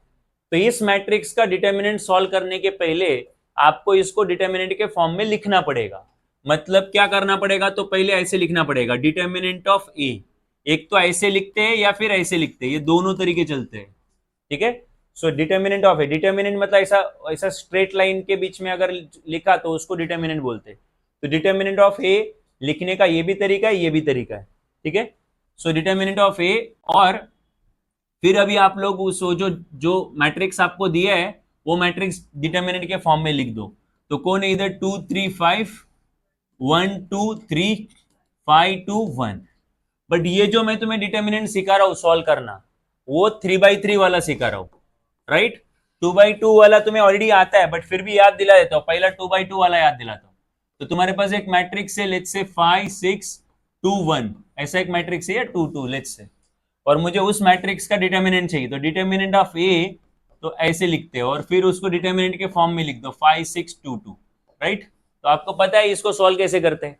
तो सबसे पहले प्राइमरी डायगोनल के एलिमेंट को मल्टीप्लाई करते हैं। तो क्या है? 5 इंटू 2 कितना हुआ? 10, और फिर वो सेकेंडरी डायगोनल, तो 2 इंटू 6 कितना हुआ? 12, 10 माइनस 12 कितना है? -2। तो इस तरीके से आपने एक मैट्रिक्स का डिटर्मिनेंट क्या किया? सॉल्व किया, राइट? बट 2/2 का। अब आपको मैट्रिक्स का डिटर्मिनेंट सॉल्व करना है, बट 3/3। अब मैं तुम्हें जो बताने जा रहा हूं वो मैं तुम्हें ऑलरेडी सिखा चुका हूं 11 में। अब तो मैं डायरेक्टली तरीका बता रहा हूं, क्यों, रीजन क्या है वो नहीं बता रहा हूं। तो डिटर्मिनेंट को सॉल्व करने के लिए आप लोग एक फॉर्मूला अप्लाई करो सीधे सीधे। तो जो पहला एलिमेंट है उसको आई बोला करो, जो दूसरा एलिमेंट है उसको जे बोला करो, और जो तीसरा एलिमेंट है उसको के बोला करो। आई जे और के, और फॉर्मूला है आई इस एलिमेंट को वैसे रखना, फिर उसका डिटर्मिनेंट लिखना, फिर कंपलसरी माइनस जे, और फिर जे का डिटर्मिनेंट लिखना, और फिर कंपलसरी प्लस के, और के का क्या लिखना? डिटर्मिनेंट। तो आई एलिमेंट को आई एलिमेंट के डिटर्मिनेंट से मल्टीप्लाई करेंगे, जे एलिमेंट को जे के डिटर्मिनेंट से मल्टीप्लाई करेंगे, और के एलिमेंट को के की डिटर्मिनेंट से मल्टीप्लाई करेंगे, और sign compulsory plus minus plus इसी ऑर्डर में रहेगा, अगर आप लोग फर्स्ट रो के अलोंग एक्सपांड कर रहे हैं तो। ठीक, और आपको फर्स्ट रो के अलोंग ही एक्सपांड करने हमेशा, बिकॉज ये हम लोग कोई मतलब ये हम लोग सब क्वेश्चन रहेगा, ये प्राइमरी क्वेश्चन नहीं रहेगा, राइट? तो इसलिए आप लोग फर्स्ट रो के अलोंग ही सॉल्व किया करो। सो ध्यान दो, सब क्वेश्चन मतलब क्वेश्चन में क्वेश्चन, प्राइमरी क्वेश्चन नहीं है ऐसा। सो अब ध्यान दो मैं क्या बोल रहा हूँ, तो लगाओ दो फॉर्मूला। तो आई कैप के जगह पे क्या लिखेंगे? 2, क्योंकि वो वही है। अब क्या करना है? उसका डिटर्मिनेंट चाहिए हमें, तो 2 का डिटर्मिनेंट चाहिए ना, तो 2 का रो छोड़ने का, 2 का कॉलम छोड़ने का। समझ में आ रहा है क्या? सो क्या बचा बोलो? 2 3 2 1, 2 3 2 1। बट ये जैसा मैंने ऐसा लाइन वगैरह मारा है, ये तुमको इमेजिन होना चाहिए, मतलब ये इमेजिनरी करना है तुमको, ठीक है? हर बार ऐसा नहीं करेंगे। बोलो फिर कंपलसरी, आगे बोलो। फिर ये तो हुआ आई, और आई का डिटर्मिनेंट कंपलसरी माइनस, फिर जे कौन है? 3। अब 3 का डिटर्मिनेंट लिखना है, तो 3 का डिटर्मिनेंट लिखना मतलब 3 का रो छोड़ा और 3 का कॉलम छोड़ा, 3 का रो 3 का कॉलम। बताओ क्या बचेगा? 1 3 1 3 5 1। ठीक है, अब कंपलसरी क्या करेंगे? प्लस के मतलब तीसरा एलिमेंट कौन है? वो 5, और अब 5 का डिटर्मिनेंट लिखेंगे। 5 का डिटर्मिनेंट मतलब 5 का रो छोड़ो, 5 का कॉलम छोड़ो, रो छोड़ा कॉलम छोड़ा, क्या बचा 1 2 5 2, 1 2 5 2, राइट। अब बस इसको सॉल्व करो। तो कैसे सॉल्व करेंगे आगे, तो फिर ये 10 स्टैंडर्ड जैसा ही है। तो 2 वैसे रखा, 2 1 जा 2 कंपल्सरी माइनस 2 3 जा 6, फिर 3 1 इंटू 1 माइनस 5 3 जा 15, और 5 बोलो 1 इंटू 2 2 माइनस 5 2 जा 10। सो 2 माइनस 6 कितना होता है -4, -4 इंटू 2 कितना होता है -8। अच्छा 1 इंटू -15 -14, और वो माइनस और ये माइनस क्या होगा प्लस, तो 3 इंटू 14 होगा।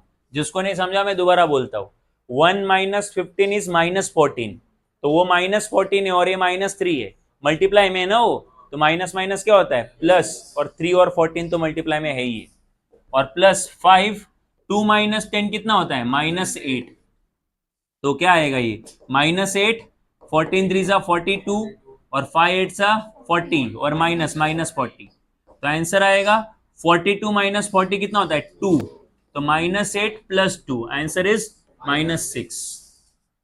तो इस तरीके से आपने 3/3 का डिटर्मिनेंट क्या कर लिया, सॉल्व किया, बेसिकली मैट्रिक्स का डिटर्मिनेंट सॉल्व किया, राइट। सो आपको एक मैट्रिक्स दिया था, उस मैट्रिक्स को हमने डिटर्मिनेंट के फॉर्म में रिप्रेजेंट किया और फिर उसका डिटर्मिनेंट सॉल्व किया। आप सबको पता है डिटर्मिनेंट जो है वो डिटर्मिनेंट क्या होता है, जिसमें जितनी नंबर ऑफ रोज है उतने ही नंबर ऑफ कॉलम होते हैं, राइट। तो जब कभी भी आपको मैट्रिक्स का डिटर्मिनेंट सॉल्व करने बोलेंगे, तो वो जो मैट्रिक्स रहेगा वो स्क्वायर मैट्रिक्स ही रहेगा, क्योंकि स्क्वायर मैट्रिक्स के अलावा बाकी किसी मैट्रिक्स का आप लोग डिटर्मिनेंट सॉल्व नहीं कर सकते, क्योंकि स्क्वायर मैट्रिक्स नहीं रहेगा तो उसके रो और कॉलम इक्वल नहीं होंगे। तो अगर मैंने 2 रो और 3 कॉलम का एक मैट्रिक्स दिया और बोला उसको डिटर्मिनेंट सॉल्व करो, वो पॉसिबल ही नहीं है। क्यों? क्योंकि वो डिटर्मिनेंट ही नहीं है, क्योंकि डिटर्मिनेंट में जितने रोज होते हैं उतने ही। तो अगर आपको डिटर्मिनेंट सॉल्व करना है तो वो खाली किसका सॉल्व कर सकते हैं बोलो, स्क्वायर मैट्रिक्स का। Just remember this, right. So 3/3 का डिटर्मिनेंट ऐसे सॉल्व होता है, 2/2 का डिटर्मिनेंट ऐसे सॉल्व होता है। ये फिजिक्स में भी कवर हुआ है बहुत बार, ठीक है। चलो आगे बढ़ते हैं। नेक्स्ट आपको जो सीखना है वो टाइप्स ऑफ मैट्रिक्स, जो मैंने तुम्हें बोला ना स्पेशल टाइप्स ऑफ मैट्रिक्स। सो 2 और स्पेशल टाइप के मैट्रिक्स है, वो है that is singular matrix, singular matrix, okay. और दूसरा जो सीखना है उसको उठा इधर से, इधर आ, और non singular matrix, singular matrix and non singular matrix, ठीक। सो ध्यान देते रहना अभी यहाँ पे। तो ये 2 मैट्रिक्स सीखने के लिए, ये भी स्पेशल टाइप के मैट्रिक्स है। अभी क्या तेरे लिए माला लाऊ, ढोल बजाऊ, इधर इधर बैठ। अब और नेक्स्ट टाइम अगर मुझे तू दिखा ध्यान ना देते हुए, तो हॉट सीट है इधर, मालूम है क्या। मैं बताता हूँ कंसेप्ट तेरे को। जो भी ध्यान नहीं देता, राइट, जब तक मुझे वो ऐसा नहीं लगता है कि वो सुधर गया है, तब तक उसका सीट फिक्स होता है। क्लासरूम कौन सा भी रहो, इधर चेयर लगाना पड़ेगा, इधर बैठना पड़ेगा। ऑलरेडी बैच 1 में ऐसा कोई है, तेरे को बनना है वैसा, है ना। मॉनिटर रहेगा तू, इसका मॉनिटर, और सबके ऊपर ध्यान रखेगा यहाँ से रिफ्लेक्शन, समझे कि नहीं। डायरेक्टली फर्स्ट स्टैंडर्ड से उड़ के 12th में आया क्या, बीच में गायब हो गया क्या 11 साल, है क्या, गायब है क्या, नहीं ना, तो ध्यान दे भाई। हाँ, सो कौन सा मैट्रिक्स है बोलो, सिंगुलर मैट्रिक्स। क्या होता है singular matrix? So a square matrix, a square matrix for which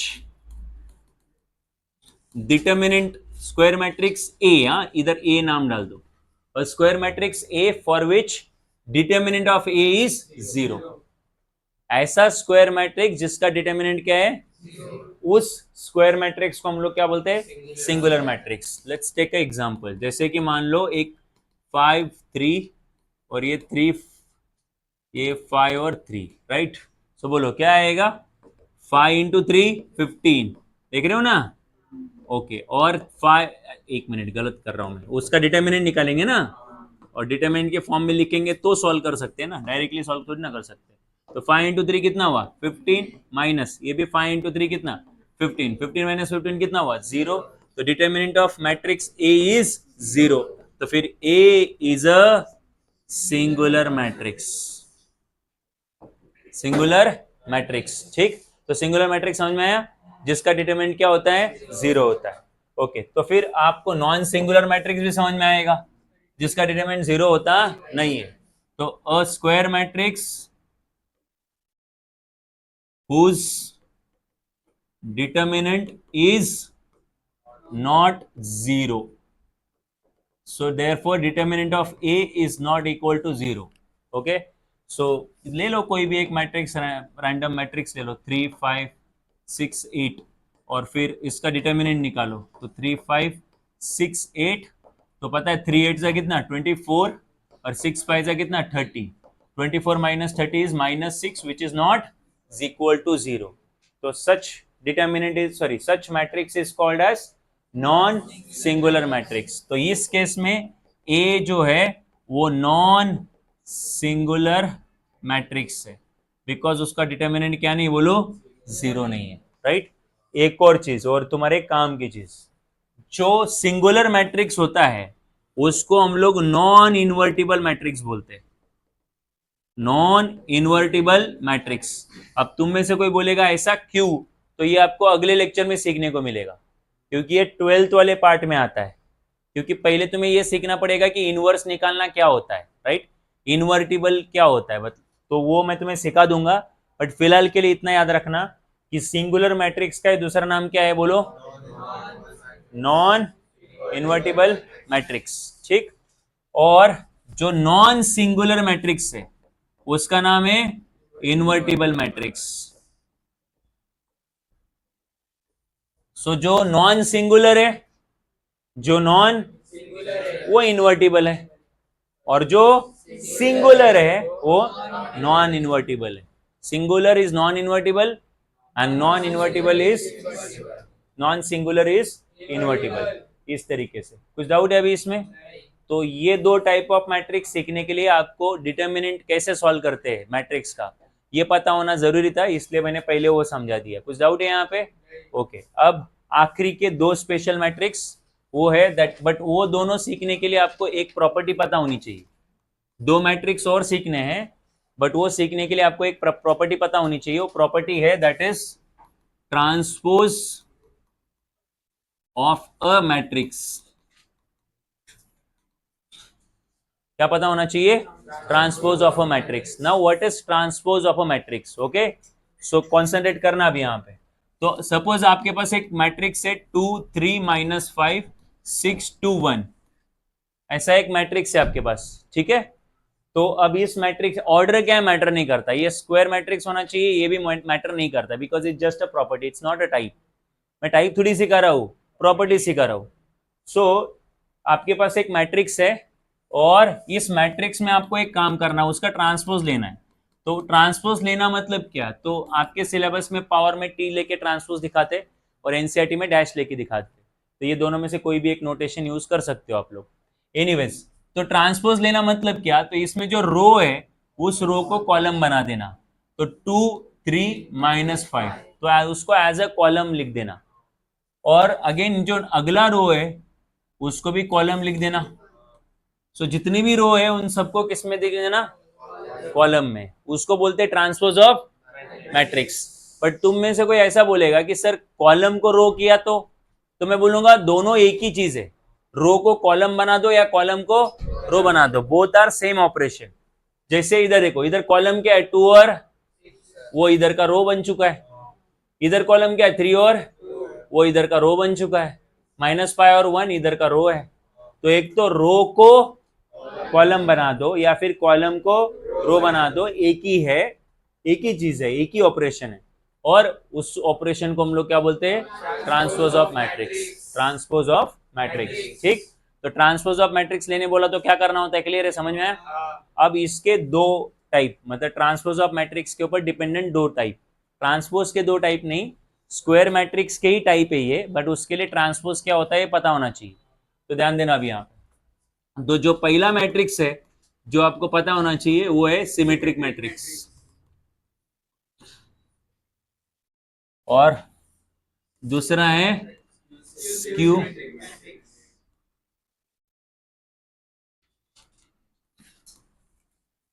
तो ध्यान देना symmetric matrix skew symmetric matrix और square matrix A if A is equal to A transpose देखो क्या लिखा हुआ है मैंने फॉर ये फॉर वर्ड लगा दो यहां पे for a square matrix A if matrix is equal to matrix का मतलब मैट्रिक्स का ट्रांसपोज लेने के बावजूद वो मैट्रिक्स और मतलब जो नया मैट्रिक्स है ट्रांसपोज लेने के बाद जो आया वो और जो ओरिजिनल मैट्रिक्स था अगर दोनों इक्वली है even after taking transpose such matrix is called as symmetric matrix so then A is symmetric matrix I give an example ये जो 11 में भी दिया था मैंने सो लेट्स से 5 6 6 5 राइट ले लो इसका ट्रांसपोज तो अगर इसका ट्रांसपोज लिया तो क्या होगा कॉलम को रो बना देंगे तो क्या है 5 और 6 लिख दिया ठीक है मैडम चैप्टर निकल जाएगा तुम लोग 11 में भी नहीं थे इधर तो मेरा और आधे घंटे में चैप्टर खत्म हो जाएगा 11th वाला पार्ट खत्म हो जाएगा और तब तुम्हारा लिखना भी खत्म हो जाएगा फिर तुम्हें याद आएगा अरे समझा तो नहीं है 5 और 6 क्या है रो है उसको क्या बना दिया कॉलम 6 और 5 अगेन ये रो है और उसको क्या बना दिया कॉलम सो रो को बना दिया कॉलम रो को बना दिया फिर भी सेम ही है समझे कि नहीं so even after taking transpose दोनों मैट्रिक्स क्या है कौन दोनों मैट्रिक्स और मैट्रिक्स का तो इस कारण ये जो मैट्रिक्स है इस मैट्रिक्स को क्या बोलते हैं because even after taking transpose उसमें चेंजेस होते नहीं है ठीक सो ऐसे मैट्रिक्स को सिमेट्रिक बोलेंगे आगे बढ़ते हैं नेक्स्ट जो मैट्रिक्स सीखना है वो है स्क्यू सिमेट्रिक तो फॉर अ स्क्वायर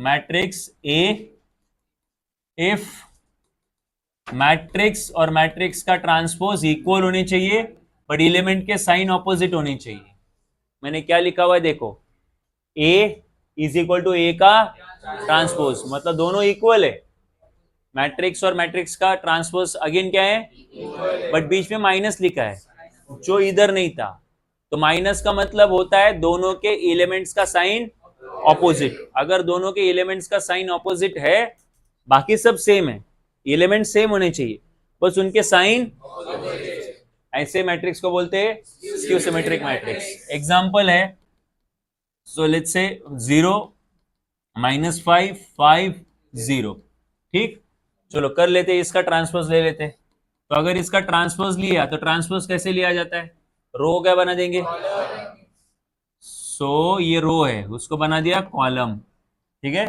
अगेन ये रो है इसको बना दिया कॉलम तो अभी आप देखोगे तो ओरिजिनल मैट्रिक्स और ये मैट्रिक्स एलिमेंट वाइज सेम है इधर 0 है तो इधर भी 0 है इधर 5 तो इधर भी 5 है बट इधर -5 और इधर और यहाँ पे 5 तो यहाँ पे भी 5 है बट इधर प्लस है और इधर क्या है सो आप और 0 0 तो आप देखो एलिमेंट्स वही है बट एलिमेंट्स का साइन ऑपोजिट है अगर इधर निगेटिव है तो इस तरफ और इस तरफ पॉजिटिव तो इस तरफ ऐसे सो इस कारण मैट्रिक्स सिमिलर मतलब मैट्रिक्स एलिमेंट वाइज इक्वल है बट साइन वाइज ऑपोजिट है तो इसलिए जो मैट्रिक्स है ये वाला मैट्रिक्स इसको क्या बोलेंगे स्क्यू सिमेट्रिक मैट्रिक्स ठीक है तुम में से कोई बोलेगा सर अब आप हमें ऐसा स्क्यू सिमेट्रिक मैट्रिक्स का एग्जांपल दो एक और एग्जांपल दो बट उसमें ना ये 0 0 मत लो ठीक है तो ऐसा सिमेट्रिक मैट्रिक्स पॉसिबल नहीं है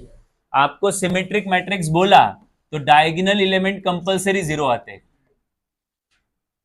डायगोनल एलिमेंट्स आर 0 कंपलसरी 0 मतलब तुम लोग स्क्यू सिमेट्रिक मैट्रिक्स बगैर डायगोनल को 0 लिए बना ही नहीं सकते तो अगर आपको स्क्यू सिमेट्रिक मैट्रिक्स को फॉर्म करना है तो आपको डायगोनल एलिमेंट को क्या लेना पड़ेगा 0 ही लेना पड़ेगा तो ही ये प्रॉपर्टी एप्लीकेबल है या तो ही ये प्रॉपर्टी सेटिस्फाई होती है, अदरवाइज ये प्रॉपर्टी सेटिस्फाई। बेसिकली मैं तुम्हें ये बोल रहा हूं कि there is no skew matrix possible जिसके डायगोनल एलिमेंट क्या ना हो, जीरो ना हो। ठीक है यहां तक। तो इस तरीके से आपने सिमेट्रिक मैट्रिक्स और स्क्यू सिमेट्रिक मैट्रिक्स, ऐसे दो और टाइप ऑफ मैट्रिक्स सीख लिए। तो बोलो कुछ डाउट है अभी यहाँ पे? ओके, सो इस तरीके से आपने जितने भी type of special type of square matrix थे वो सीख लिए, राइट। उसके अलावा आपको एक और चीज याद होनी चाहिए, ये ऐसे एमसीक्यूज के लिए, कि सपोज मेरे पास एक स्क्वायर मैट्रिक्स है ए, स्क्वायर मैट्रिक्स है और उसका ट्रांसपोज है ए ट्रांसपोज। अगर मैं इन दोनों को ऐड करूं तो जो आंसर मुझे आता है वो सिमेट्रिक आता है। क्या आता है? मतलब मैट्रिक्स और मैट्रिक्स का ट्रांसपोज अगर ऐड किया, मैट्रिक्स और मैट्रिक्स का अगर ऐड किया तो आंसर क्या होता है? Symmetric matrix. और मैट्रिक्स और मैट्रिक्स का ट्रांसपोज अगर सब्ट्रैक्ट किया तो जो आता है वो स्क्यू सिमेट्रिक आता है। सो ये भी एमसीक्यूज के लिए याद रखना, ठीक है। सो मैट्रिक्स प्लस उसका ट्रांसपोज, जो आंसर आएगा वो सिमेट्रिक आएगा। और मैट्रिक्स और मैट्रिक्स का ट्रांसपोज अगर सब्ट्रैक्ट किया तो जो आंसर आएगा वो स्क्यू सिमेट्रिक आएगा। ये हमने लास्ट वाले एक्सरसाइज में करके रखा हुआ है, बट ठीक है, तुम्हें बस प्रॉपर्टी याद दिला दी, ठीक है।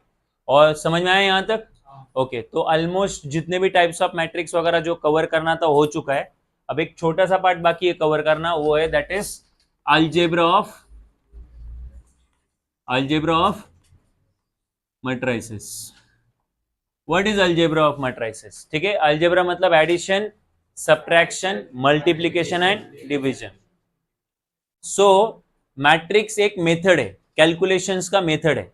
वो क्या करता है? डेटा को अरेंज करता है। बट बेसिकली अगर आप में से जो भी कोई स्टैटिस्टिक्स को पढ़ेगा या डेटा साइंस को पढ़ेगा तो आपको पता चलेगा कि डेटा को अरेंज करने के लिए, डेटा को मीनिंग देने के लिए, ये डेटा को इजीली अंडरस्टूड करने के लिए मैट्रिक्स बहुत इंपॉर्टेंट है। आप 11th-12th के लेवल पे आपको खाली मैट्रिक्स क्या दिखता है, उसका इनवर्स निकालना, उसको मल्टीप्लाई करना, ऐड करना, आप उसका एप्लीकेशन इतना नहीं देखते हो। पर जब आप आगे जाओगे ग्रेजुएशन वगैरह में और डेटा से रिलेटेड कोई भी फील्ड सीखोगे जहाँ पे भी कलेक्शन ऑफ डेटा है, तो यूल सी की मैट्रिक्स वहाँ पे बड़ा इंपॉर्टेंट है। तो डेटा को अच्छे से अरेंज करने के लिए और अंडरस्टैंड करने के लिए मैट्रिक्स यूज होता है। तो मुझे क्या बोलना है मैं समझाता हूँ। सो मैट्रिक्स जो है, मैट्रिक्स एक मेथड है क्योंकि वो डेटा को अरेंज करने के लिए बनाया है। और अगर मेथड है तो उसमें कुछ लिमिटेशंस है। मेथड की लिमिटेशंस होती है। अगर मैं तुमको बोलूं एक -55 नंबर दिया और मैंने तुम्हें बोला उसका लॉग निकालो, राइट, लॉग ऑफ -55 निकालने बोला, निकाल पाओगे क्या? नहीं, लॉग टेबल है तब भी नहीं निकाल पाओगे, बिकॉज नेगेटिव नंबर का लॉगरिथम क्या नहीं करता? एग्जिस्ट नहीं करता, राइट। क्योंकि logarithm is not a fundamental operation. वो फंडामेंटल ऑपरेशन नहीं कि किसी को भी ऐड कर सकते हो। वो लॉगरिथम इज अ मेथड, और मेथड में जो रूल्स, सेट ऑफ रूल्स होते हैं उनको फॉलो करके ही उसको जो करना है कर सकते हो। तो वैसे मैट्रिक्स भी एक मेथड है, तो उसमें सेट ऑफ रूल्स है, या फिर मैट्रिक्स में कुछ लिमिटेशंस है क्योंकि वो मेथड है। तो क्या लिमिटेशन है? तो पहला लिमिटेशन ये है कि हमने ये नोटिस किया है कि मैट्रिक्स में डिवीजन पॉसिबल नहीं है, ठीक है, बिकॉज उससे कुछ सेंस नहीं बनता।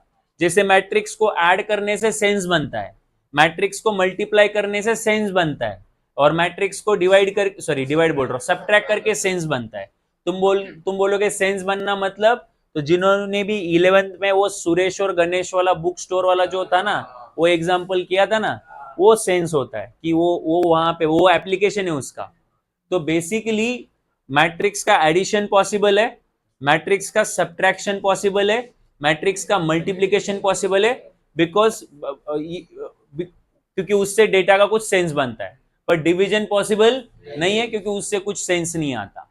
तो फिर सबसे पहला ऑपरेशन है that is addition and subtraction. वो एक साथ सिखा रहा हूं मैं, addition and subtraction of matrix या मैट्रिसेस। सो दो मैट्रिक्स को ऐड कैसे कर सकते हैं या दो मैट्रिक्स को सब्ट्रैक्ट कैसे कर सकते हैं? तो उसके लिए पहला एक लिमिटेशन है, रूल है। रूल ये है कि order of matrices to be added, और सब्ट्रैक्टेड शुड बी इक्वल। बड़ा इंपॉर्टेंट पॉइंट है ये। जिन मैट्रिक्स को आपको ऐड करना है या फिर जिन मैट्रिक्स को आपको सब्ट्रैक्ट करना है उनका ऑर्डर सेम होना चाहिए। What do mean by order same होना चाहिए? मतलब उसमें पहले मैट्रिक्स में अगर पहले मैट्रिक्स में अगर 2 रो और 3 कॉलम है तो दूसरे में भी 2 रो और 3 कॉलम ही होनी चाहिए, तभी वो क्या हो सकते हैं, ऐड या सब्ट्रैक्ट हो सकते हैं। तो एग्जांपल देके बात करता हूं क्योंकि हम लोग रिवाइज कर रहे हैं, हम लोग क्या 11 नहीं सीख रहे। तो 2 3 5 6 2 1 ऐसा एक मैट्रिक्स है और दूसरा एक मैट्रिक्स है लेट्स से 3 3 5 0 0 या 2 2 1, राइट। सो इसमें कितनी रोज है? 3 रोज। 3 रोज बोल रहा हूं यार, 2 रोज और 3 कॉलम। हॉरिजॉन्टल रो होती है, वर्टिकल कॉलम होते हैं, ठीक है। इसमें भी 2 रोज और 3 कॉलम है, तो ऑर्डर बिल्कुल सेम है। You can add this to matrix और you can subtract this to matrix. So ध्यान देते रहना भी आप। तो अगर इन दोनों को ऐड करोगे तो क्या आएगा? सो इनको ऐड कैसे करेंगे और सब्ट्रैक्ट कैसे करेंगे? तो ऑपरेशन इज वेरी सिंपल। अगर तुमको दो मैट्रिक्स को ऐड करना है तो उनके बस करस्पॉन्डिंग एलिमेंट ऐड करने हैं, और अगर उनको सब्ट्रैक्ट भी करना है तो करस्पॉन्डिंग एलिमेंट ही सब्ट्रैक्ट करने हैं। इसलिए तो ऑर्डर सेम लगता है। करस्पॉन्डिंग एलिमेंट समझता है क्या?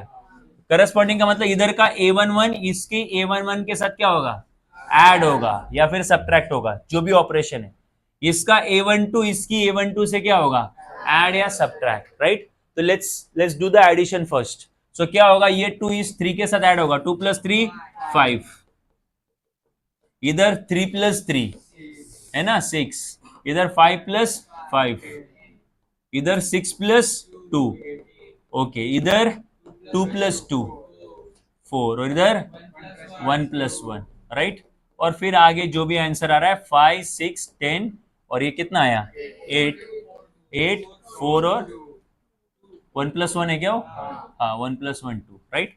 वैसे ही सब्ट्रैक्शन होगा, बस करस्पॉन्डिंग एलिमेंट क्या करने हैं, सब्ट्रैक्ट करने हैं। बोलो 2 - 3, उसके बाद 3 - 3, इधर 5 - 5। एक्चुअल क्वेश्चंस में जब भी सॉल्व करोगे वो डायरेक्टली आंसर लिख देना, बस मैं मेथड से कर रहा हूं इसलिए मैं ऐसे कर रहा हूं। सो 6 - 2 कितना आएगा, 4 आएगा, 2 - 2 और ये 1 - 1। So actual answer would be -1 0 0 4 0 0।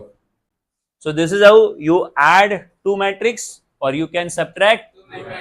और इसीलिए आपको पता होना चाहिए, इसी कारण करस्पॉन्डिंग एलिमेंट ऐड या सब्ट्रैक्ट होते हैं, इसलिए ऑर्डर क्या होना चाहिए, सेम होना चाहिए। अगर मान लो पहले मैट्रिक्स में 3 रो और 3 कॉलम होते और इसमें 2 ही रो होते, तो फिर इसका तीसरा रो इसके तीसरे रो के साथ ऐड नहीं हो सकता था, क्योंकि इधर 2 ही रो और इधर 3 रो, तो ऑर्डर सेम नहीं है, तो फिर करस्पॉन्डिंग एलिमेंट भी नहीं होंगे और उनको ऐड है। और इसीलिए ऐड सब्ट्रैक्शन में क्या सेम होना चाहिए। So that is the basic limitation या basic condition for the addition and right. So now most important operation, that is multiplication। ठीक है, ये मोस्ट इंपॉर्टेंट क्यों बोल रहा हूं, क्योंकि मोस्ट ऑफ द क्वेश्चन में आपको दो मैट्रिक्स को मल्टीप्लाई करना होता है, मोस्ट ऑफ द क्वेश्चंस में। सो ध्यान देना अभी यहाँ पे।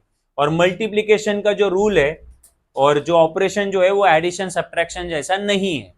तो पहले तो ये समझ लो कि multiplication of two matrix possible कब है।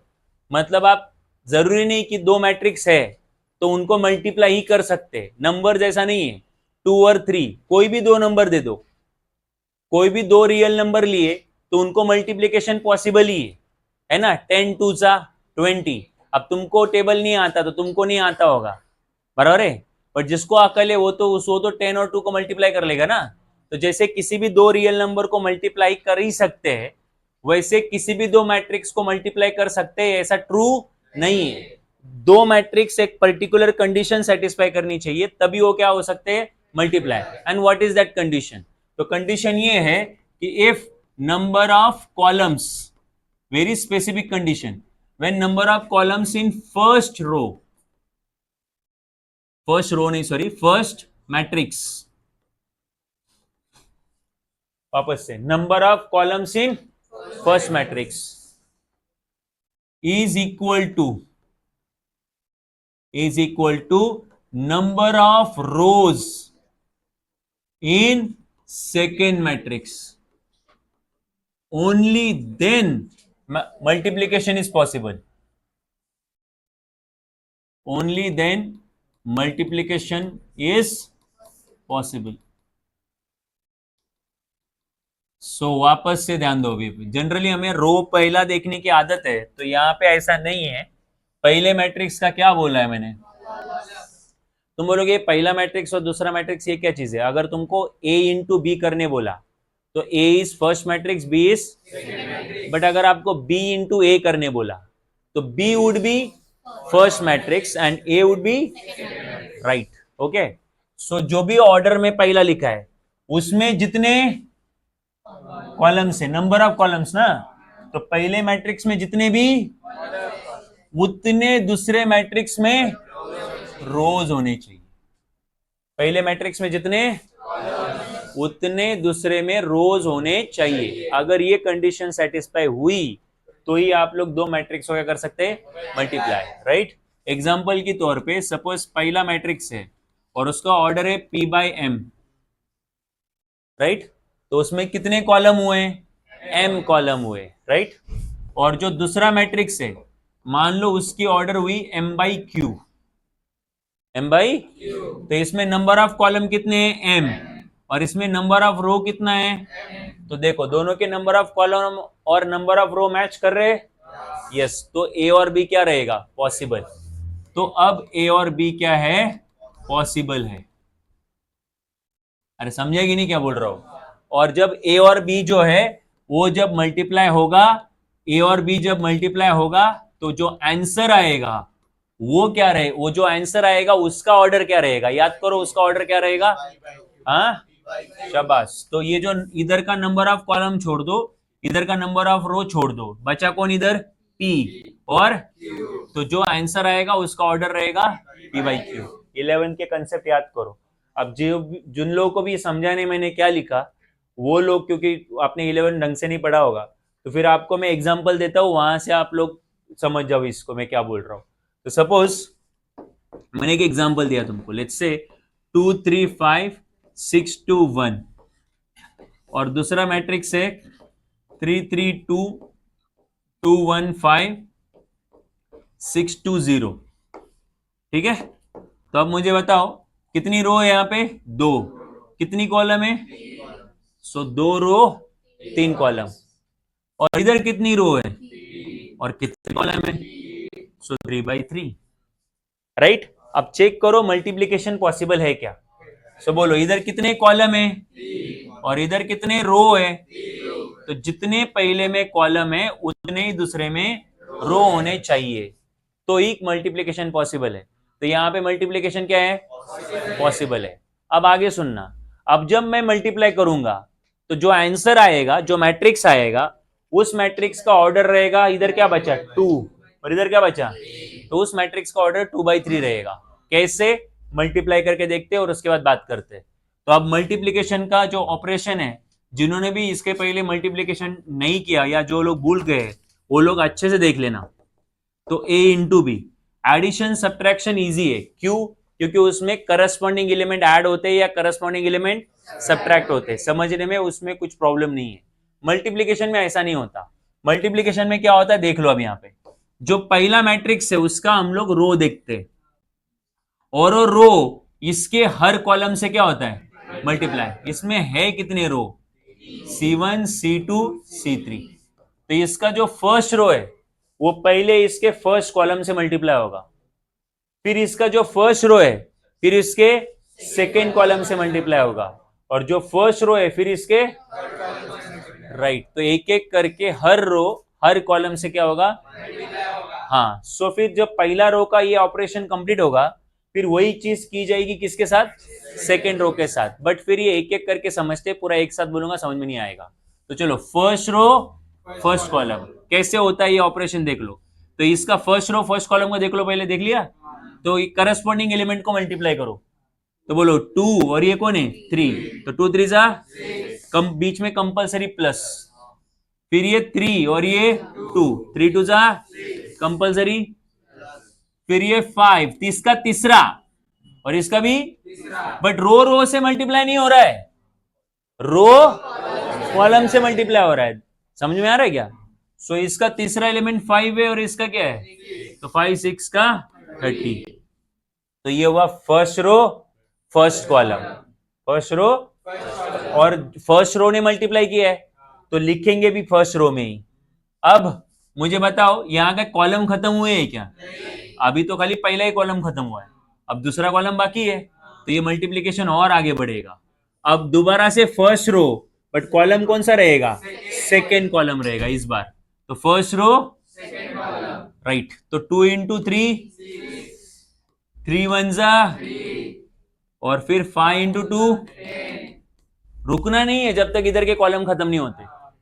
अच्छा, अभी फर्स्ट रो और सेकेंड रो को चांस ही नहीं है अभी तक, क्योंकि उस सामने मैट्रिक्स के कॉलम अभी खत्म हुए, और लिख जो भी आंसर आ रहा है मैं फर्स्ट रो में लिख रहा हूं, बिकॉज मल्टीप्लाई भी कौन कर रहा है, अब फर्स्ट रो थर्ड कॉलम यहां। तो बोलो 2 इंटू 2, 3 5 सा, हाँ 5 0 0।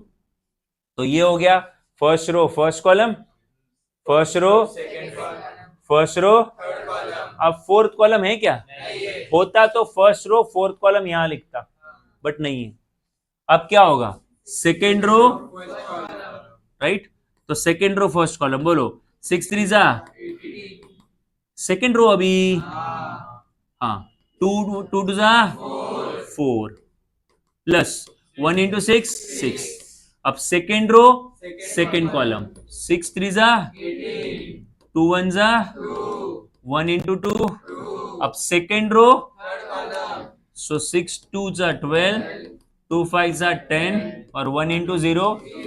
इस तरीके से फर्स्ट रो तीनों कॉलम हो गए, फिर सेकेंड रो तीनों कॉलम हो गए, और अगर इधर थर्ड रो होता तो फिर वो थर्ड रो को भी एक एक करके तीनों से मल्टीप्लाई करता और आंसर तीसरे रो में लिखता, राइट। बट दो ही रो थे इधर, इसलिए आंसर में भी कितने रो आएंगे, दो रो। अब देखो यहाँ पे, क्या आएगा आंसर, 6 प्लस 6 12, और ये 30 42, ये 9 प्लस 10 19, और 19, हाँ ये 28, और ये 22, और वो 22। तो कितनी रो आई, दो। कितने कॉलम आए, तो ऑर्डर इज 2/3, जो हम लोग बोल रहे थे, इधर 2 है और इधर क्या था 3, तो आंसर इज 2/3, मतलब ऑर्डर इज 2/3, बट आंसर तो ये है। और इस तरीके से आपने दो मैट्रिक्स हो गया किया मल्टीप्लाई। तो वापस से बोलो, मैट्रिक्स में क्या होता है, पहले मैट्रिक्स का फर्स्ट रो इसके तीनों कॉलम से मल्टीप्लाई होता है एक एक करके, और फिर इसका सेकेंड रो भी एक एक करके तीनों कॉलम से क्या होगा, मल्टीप्लाई। दिमाग में गया है कि? तो चलो एक क्वेश्चन तुम सॉल्व करो।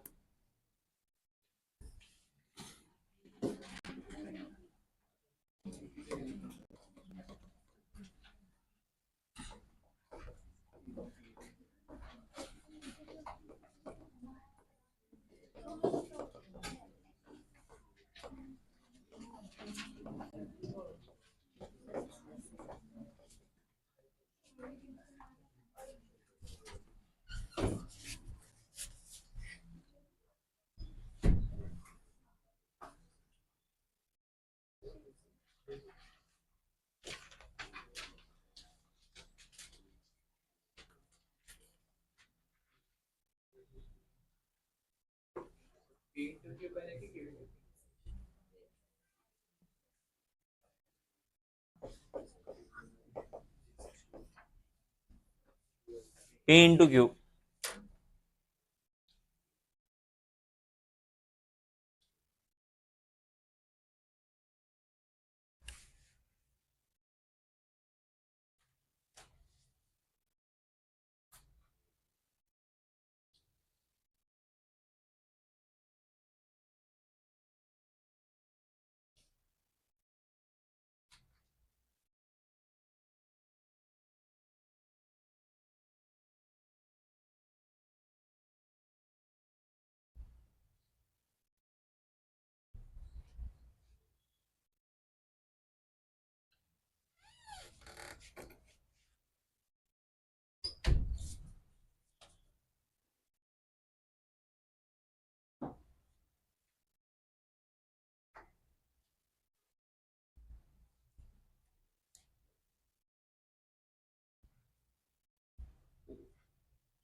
कितने लोगों का हुआ?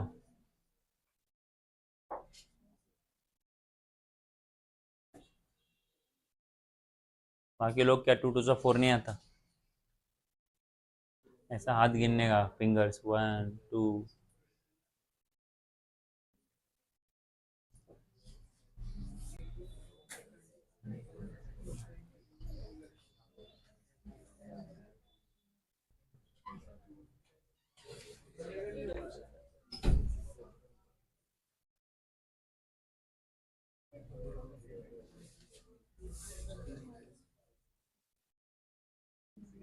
हो गया? चलो आगे बढ़ते हैं।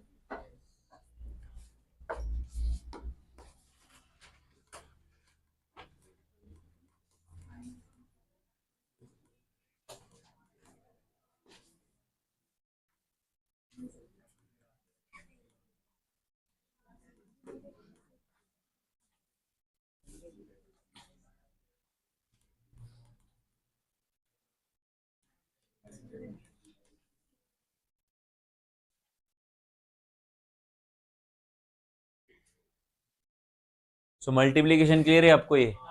ठीक है। सो मैंने कोई मल्टीप्लाई करने दे दिया था, मैं नंबर ऐसे अपने मन से और ले रहा हूँ, 2 3 5 1 2 1 2 3 6, और एक और है, लेट्स से 2 2 5 1 2 1 5 2 1 2 2 6। ओके। सो अभी आपको क्या करने बोला था? दोनों का मल्टीप्लाई करने बोला था। जिसको भी आंसर नहीं आ रहा है उसको तो सोचना पड़ेगा भाई, 12th में कंटिन्यू करना है नहीं करना है, क्या करो देखो अपने आप। सो क्योंकि इतने सिंपल सिंपल ऑपरेशन है और ये 11 से है, ये 12 से नहीं है। तो मैंने तुम्हें क्या बोला कि इसके रोज R1 R2 R3 पहले मैट्रिक्स के रो मैटर करते हैं और दूसरे मैट्रिक्स के कॉलम मैटर करते हैं। हाँ, एक और चीज कर लेना कि जब भी आप लोग मल्टीप्लीकेशन करते हो तो आप लोग दोनों मैट्रिक्स का ऑर्डर चेक कर लिया करो, राइट। सो अगर आप पहले मैट्रिक्स का ऑर्डर देखो तो 3/3 है, तो इसमें कॉलम कितने हैं? 3। और दूसरे मैट्रिक्स का भी ऑर्डर क्या है? 3/3, तो इसमें रोज कितने हैं? यस है, तो ये दोनों सेम है। इसलिए क्या हो सकता है, ये दोनों नंबर, नंबर ऑफ कॉलम और नंबर ऑफ रोज इक्वल है, इसलिए मल्टीप्लीकेशन पॉसिबल है। कैसे मल्टीप्लाई होगा? इसका फर्स्ट रो इसकी फर्स्ट कॉलम से मल्टीप्लाई होगा, तो 2 2 जा 4 प्लस 3 5 जा प्लस 5 2 जा, फिर इसका फर्स्ट रो, सो 2 इंटू 2 4, 3 2 6, 5 2 जा 10। ये हुआ फर्स्ट रो सेकेंड कॉलम। अभी कॉलम खत्म नहीं हुए, फर्स्ट रो, सो 2 5 जा 10 और ये 5 इंटू 6 30। इस तरीके से आपने first row first column, first row third second column, first row third column, और जब तक फर्स्ट रो मल्टीप्लाई कर रहा था कॉलम्स को, सारे आंसर रो में ही लिखे हुए फर्स्ट रो में। अब कौन मल्टीप्लाई करेगा? राइट। तो ये 1 to 1 अभी तीनों कॉलम को मल्टीप्लाई करेगा, तो 1 इंटू 2 2 प्लस 2 5 सा, फिर 1 into 2 second row first column, अब second row second column, so 1 into 2 2, 2 2 जा, और 2 2 जा 4, नहीं हाँ 1 इंटू 2 2, मतलब इसका फर्स्ट एलिमेंट तो इसका भी फर्स्ट, इसका सेकंड तो इसका भी सेकंड, और इसका थर्ड तो इसका भी थर्ड। अब सेकंड रो और third column, so 1 into 5, 1 into 1, 2 into 1 2, और 1 इंटू 6 6। इस तरीके से हो गया आपका second row first column, second row second column, second row third column. अब आपको यही ऑपरेशन कंटिन्यू करना है थर्ड रो के लिए, तो थर्ड रो फर्स्ट कॉलम, तो मल्टीप्लाई करोगे तो 2 2 जा 3 5 जा और 6 2 जा 12, और ये सेकेंड रो सेकेंड कॉलम अभी ये, और ये आप कंप्लीट कर सकते हो, राइट। इतना सिंपल सा ऑपरेशन है, दैट इज मल्टीप्लीकेशन। अब आगे बढ़ते हैं, and the last part of 11th standard जो अभी हमें चाहिए 11th का 12th में, वो है माइनर्स कोफैक्टर एडजॉइंट मैट्रिक्स। ठीक है, ये रिक्वायर्ड है हमें। इनफैक्ट ये पहले ही लेक्चर में आपको यूज होने वाला है 12th के, तो ये तो हमें पता ही होना चाहिए। तो चलो मैं याद दिला देता हूँ माइनर वगैरह क्या होते हैं। तो माइनर और कोफैक्टर जो है वो खाली स्क्वायर मैट्रिक्स के लिए एग्जिस्ट करते हैं। इसके लिए ये समझो। और स्क्वायर मैट्रिक्स आपके सिलेबस में दो है, एक 2x2 और एक 3x3। तो मैं तुम्हें माइनर और कोफैक्टर सिखा रहा हूं पहले 2x2 मैट्रिक्स के लिए, और माइनर और कोफैक्टर सिखा दूंगा फिर 3x3 मैट्रिक्स के लिए। और आपको ठीक से ध्यान देना है। तो सपोज एग्जांपल लेके क्लियर करता हूं। तो एक मैट्रिक्स है जैसे कि 2, 5, 7 और 6, ऐसा एक मैट्रिक्स है। पहले आपको इनका नेमिंग क्लियर करना चाहिए। तो जो फर्स्ट एलिमेंट है उसको हम लोग A11 बोलते हैं, दूसरे को A12, ये और ये A22, और ये दो रो और दो कॉलम का ये मैट्रिक्स है। समझ में आ रहा है? अब ध्यान देना मैं क्या बोल रहा हूं, ठीक है समझना। अब आपको क्या चाहिए, तो आपको ये जो मैट्रिक्स ए है उसके एलिमेंट्स के माइनर चाहिए, उसकी एलिमेंट्स के कोफैक्टर चाहिए, राइट। पहले माइनर कोफैक्टर निकालो, आगे का बाद में समझेंगे। तो आपका सबसे पहला एलिमेंट A11 है, मतलब 2 है। तो आपको सबसे पहले माइनर निकालना है, माइनर ऑफ A11, बट ये काफी लेंदी हो गया।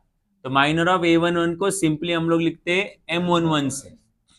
सो माइनर ऑफ M11, 11 कहां से आया, वो एलिमेंट के नाम से आया, ठीक है। सो अब मुझे A11 मतलब कौन, 2 ना, तो मुझे 2 का माइनर चाहिए। तो 2 का माइनर चाहिए तो 2 का रो छोड़ो, 2 का कॉलम छोड़ो। तो 2 का रो और कॉलम छोड़ा तो क्या बचा, 6, वो उसका माइनर होता है। अगला एलिमेंट कौन है बोलो, A12। तो A12 के माइनर को बोलते हैं M12, ठीक है। एक काम करता हूं, माइनर के साथ भी कोफैक्टर भी तुरंत अभी सिखा देता हूं। तो जैसे तुमने माइनर निकाला वैसे तुम्हें निकालना है cofactor. Cofactor of A11, cofactor के लिए सिंबल है कैपिटल ए, क्या है, या फिर कभी कभी सिंबल है capital C. So cofactor of 11 को हम लोग ऐसे लिखते हैं A11, कैपिटल A11 या फिर C11, ठीक है। कोफैक्टर निकालने का एक फॉर्मूला है। कोफैक्टर निकालने का फॉर्मूला है -1 का power I plus J into MIJ। ये कोफैक्टर निकालने का फॉर्मूला है। आपको ये फॉर्मूला याद रखना पड़ेगा। 11 में हमने ऑलरेडी ये यूज किया हुआ है, बट जिन्होंने पढ़ा नहीं उनको याद रखना पड़ेगा। और उसको याद रखने का तरीका भी बता देता हूं मैं। तो सबसे पहले कोफैक्टर निकालना है ना, तो पहले लिखेंगे यहाँ पे -1। तो कोफैक्टर किसका निकालना है, 11 का, पहले एलिमेंट का। तो फिर आई के जगह पे भी 1 है, जे के जगह पे भी 1 है, कंपेयर करो ना। ये पहला जो होता है वो आई और दूसरा जो होता है वो जे। तो इधर आई के जगह पे 1 है, जे के जगह पे भी, तो -1 के पावर में वो दोनों आएंगे, 1 और 1 जो इधर है। और मल्टीप्लाई में क्या है, माइनर। तो जिसका कोफैक्टर निकाल रहे हो, किसका कोफैक्टर निकाल रहे हो, 1 का, तो मल्टीप्लाई में उसी का क्या आएगा, माइनर आएगा, ठीक है। तो क्या आंसर आएगा बोलो, सो आंसर आएगा दैट इज -1 का पावर कितना है बोलो, 2। -1 का पावर 2, 1 + 1 2 होता है, और उसी का माइनर तो यहां है ना, 6 है। तो -1 का पावर 2 इंटू 6। आप सबको ये पता है कि -1 का पावर ऑड होता है तो आंसर माइनस ही आता है, और -1 का पावर इवन होता है तो आंसर +1 आता है, राइट। सो -1 का पावर ये तो इवन है, तो आंसर इज 1। मल्टीप्लाई में कौन है, 6, और 1 इंटू 6 कितना हुआ, 6। तो आपका कोफैक्टर कितना आया बोलो, तो माइनर भी 6 आया, कोफैक्टर भी। तुम बोलोगे हमेशा सेम होते हैं क्या, तो मैं बोलूंगा न्यूमेरिकली शायद सेम होंगे, बट साइन में ऑपोजिट हो सकते हैं, ठीक है। सो ध्यान देना अब यहाँ पे। तो ये हुआ पहले का माइनर। अब दूसरा एलिमेंट कौन है, ए, अब उसका माइनर निकालेंगे, ठीक है। 1 2 का माइनर क्या होगा, उसका माइनर, उसका रो छोड़ो और उसका कॉलम छोड़ो। तो उसका रो छोड़ा, उसका कॉलम छोड़ा, ये A12 मतलब 5 ना, तो 5 का रो छोड़ा, 5 का कॉलम छोड़ा, तो क्या बचेगा, 7। तो अब उसका कोफैक्टर निकालेंगे। तो कोफैक्टर उसका रहेगा A, और इधर कौन है, 1 2 ना, 1 2 का माइनर निकाला तो अभी कोफैक्टर भी किसका निकालेंगे? तो -1 के पावर में 1 + 2 आएगा और मल्टीप्लाई में उसी का माइनर आएगा, तो -1 का पावर 3 होगा। ऑड नंबर है तो आंसर इज -1 और उसका माइनर कितना है? 7, तो आंसर कितना आया? तो न्यूमेरिकली वो इक्वल है बट साइन में कैसे है? अपोजिट है, राइट? उधर नहीं हुआ, इधर तो न्यूमेरिकल भी इक्वल है और साइन में भी इक्वल है। ये अगर एडिशन इवन आता है तो वो नंबर भी इक्वल होते हैं और साइन भी इक्वल होता है, और एडिशन ऑड आता है तो नंबर तो इक्वल होते हैं बट साइन क्या होता है? ऑपोजिट होता है। मैं माइनर और कोफैक्टर की बात कर रहा हूँ। तीसरा, नेक्स्ट एलिमेंट कौन सा है? 2 1, तो अब उसका क्या निकालेंगे? माइनर। तो क्या आएगा उसका माइनर? उसका रो छोड़ो, 7 का रो छोड़ो, 7 का कॉलम छोड़ो, कौन आएगा? 5। तुम में से कोई उसको ऑपोजिट भी बोल सकता है, डायगोनली ऑपोजिट। तो 7 के डायगोनली ऑपोजिट में कौन है? 5। तो फिर उसका अब इधर आन दो, तो ए और इधर कौन है? 2 1, तो इधर क्या होगा? -1 का पावर 2 + 1 और ये m21। अरे जिसका कोफैक्टर निकाल रहे हो उसी का माइनर, तो -1 के पावर में कौन आएगा? 3, तो ऑड है वो, तो -1 बराबर है, और उसका माइनर है कितना? 5, तो -1 × 5 कितना होगा? -5। आखिर में लास्ट एलिमेंट A22 है तो उसकी माइनर को बोलेंगे M22 और उसका माइनर रहेगा 6 का रो छोड़ो, 6 का कॉलम छोड़ो, कौन आएगा? 2। अब उसका क्या निकालेंगे? कोफैक्टर। तो उसका कोफैक्टर का सिंबल कैपिटल A और 2 2 नहीं है, सो फिर -1 की पावर में भी क्या? 2 + 2, ये फॉर्मूला ही है, और इनटू उसका माइनर, जिसका कोफैक्टर निकाल रहे उसी का माइनर। तो -1 की पावर में 4 आएगा तो +1 होगा, 4 क्योंकि इवन है। M22 है कितना? 2, तो 1 × 2 कितना हुआ? 2। तो इस तरीके से आपने एक साथ चारों एलिमेंट के क्या निकाले? माइनर एज वेल एज, ठीक है। कोफैक्टर निकालने का फॉर्मूला समझ में आ रहा है? अच्छा, अब तुम्हें चाहिए कोफैक्टर मैट्रिक्स। क्या चाहिए? ठीक से समझो। कोफैक्टर मैट्रिक्स का मतलब क्या है? कोफैक्टर मैट्रिक्स का मतलब है, तो जो मैट्रिक्स में एलिमेंट थे, जो मैट्रिक्स में क्या थे? उन एलिमेंट्स के जगह पे उन एलिमेंट्स का कोफैक्टर लिखना। मैट्रिक्स के एलिमेंट्स के जगह पे कोफैक्टर, हाँ, एलिमेंट्स के कोफैक्टर लिखना। तो अब मुझे बताओ 2 का कोफैक्टर कौन आया? तो 2 तो A11 था ना, तो A11 का कोफैक्टर कौन आया? 6 आया, वो देखो। हाँ, ये A12 का कोफैक्टर कौन आया? -7। A21 का कोफैक्टर कौन आया? और A22 का कौन आया? 2 आया। तो इसको बोलते हैं कोफैक्टर मैट्रिक्स। बोलो, नहीं समझा? अब सबसे इंपॉर्टेंट, अब आपको चाहिए एडजॉइंट मैट्रिक्स। क्या होता है एडजॉइंट मैट्रिक्स? तो ट्रांसपोज ऑफ कोफैक्टर मैट्रिक्स। तो जो तुम्हारा कोफैक्टर मैट्रिक्स है ना, उसका क्या लेना? ट्रांसपोज लेना। उसी को बोलते हैं एडजॉइंट मैट्रिक्स। क्या बोलते हैं? ऑफ ए मतलब गिवन मैट्रिक्स। और एडजॉइंट मैट्रिक्स का जो सिंबल है वो ऐसा होता है ADJ और ब्रैकेट में ए। तो आप बताओ क्या निकाल रहे हो आप लोग? तो आप मैट्रिक्स ए का कौन सा मैट्रिक्स निकाल रहे हो? और एडजॉइंट मैट्रिक्स किसका ट्रांसपोज होता है? इसलिए आपके पास पहले कौन होना चाहिए? बट को फैक्टर्स निकालने के लिए पहले क्यों होने चाहिए? को फैक्टर्स होने चाहिए, को फैक्टर्स होने चाहिए। बट को फैक्टर्स निकालने के लिए पहले क्या होना चाहिए? सो साइकिल बड़ा सिंपल है, माइनर निकालो, को फैक्टर निकालो, को फैक्टर मैट्रिक्स निकालो, उसका ट्रांसपोज निकालो, एडजॉइंट आ जाएगा। तो फिर ट्रांसपोज कैसे निकालते हैं? बस रो को क्या कर देने का। तो बोलो, रो कौन है? 6 और -7, तो कॉलम क्या हुआ? 6 और -7। रो कौन है? -5 और 2, तो कॉलम क्या हुआ? -5 और 2। ये हो गया आपका एडजॉइंट कंप्लीट। क्लियर है? Minor, cofactor, cofactor matrix. अरे समझा क्या गधो? करो एक कंप्लीट।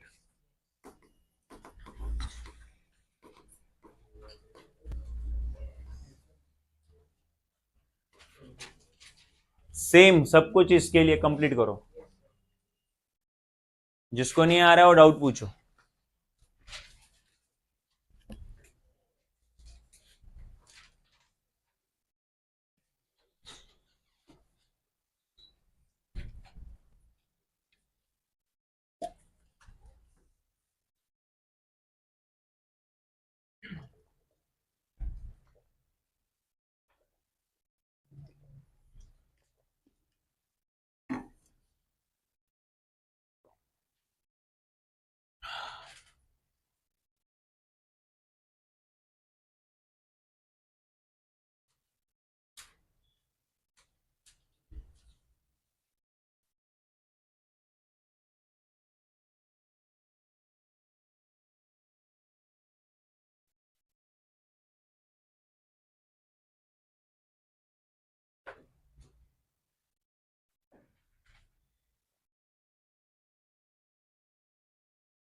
क्वेश्चन सॉल्व करो, नहीं तो यही यही कलेक्ट करना पड़ेगा।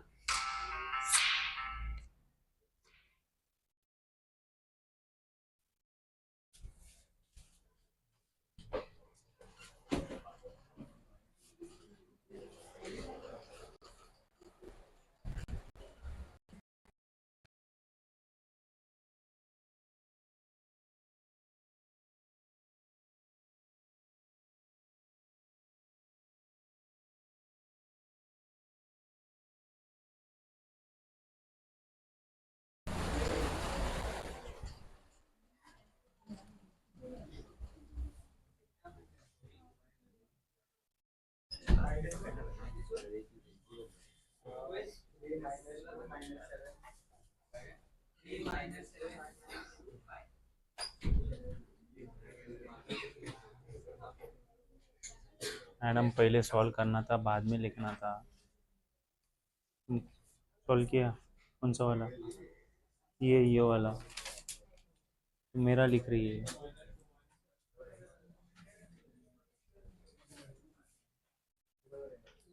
कितने लोगों का आंसर आ गया?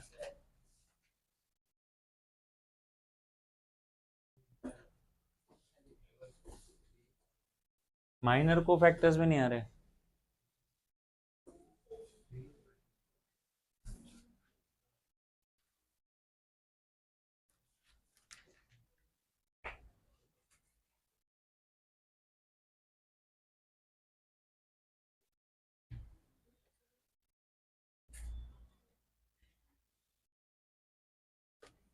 उसका कॉपी कर रही है तू खुद किया।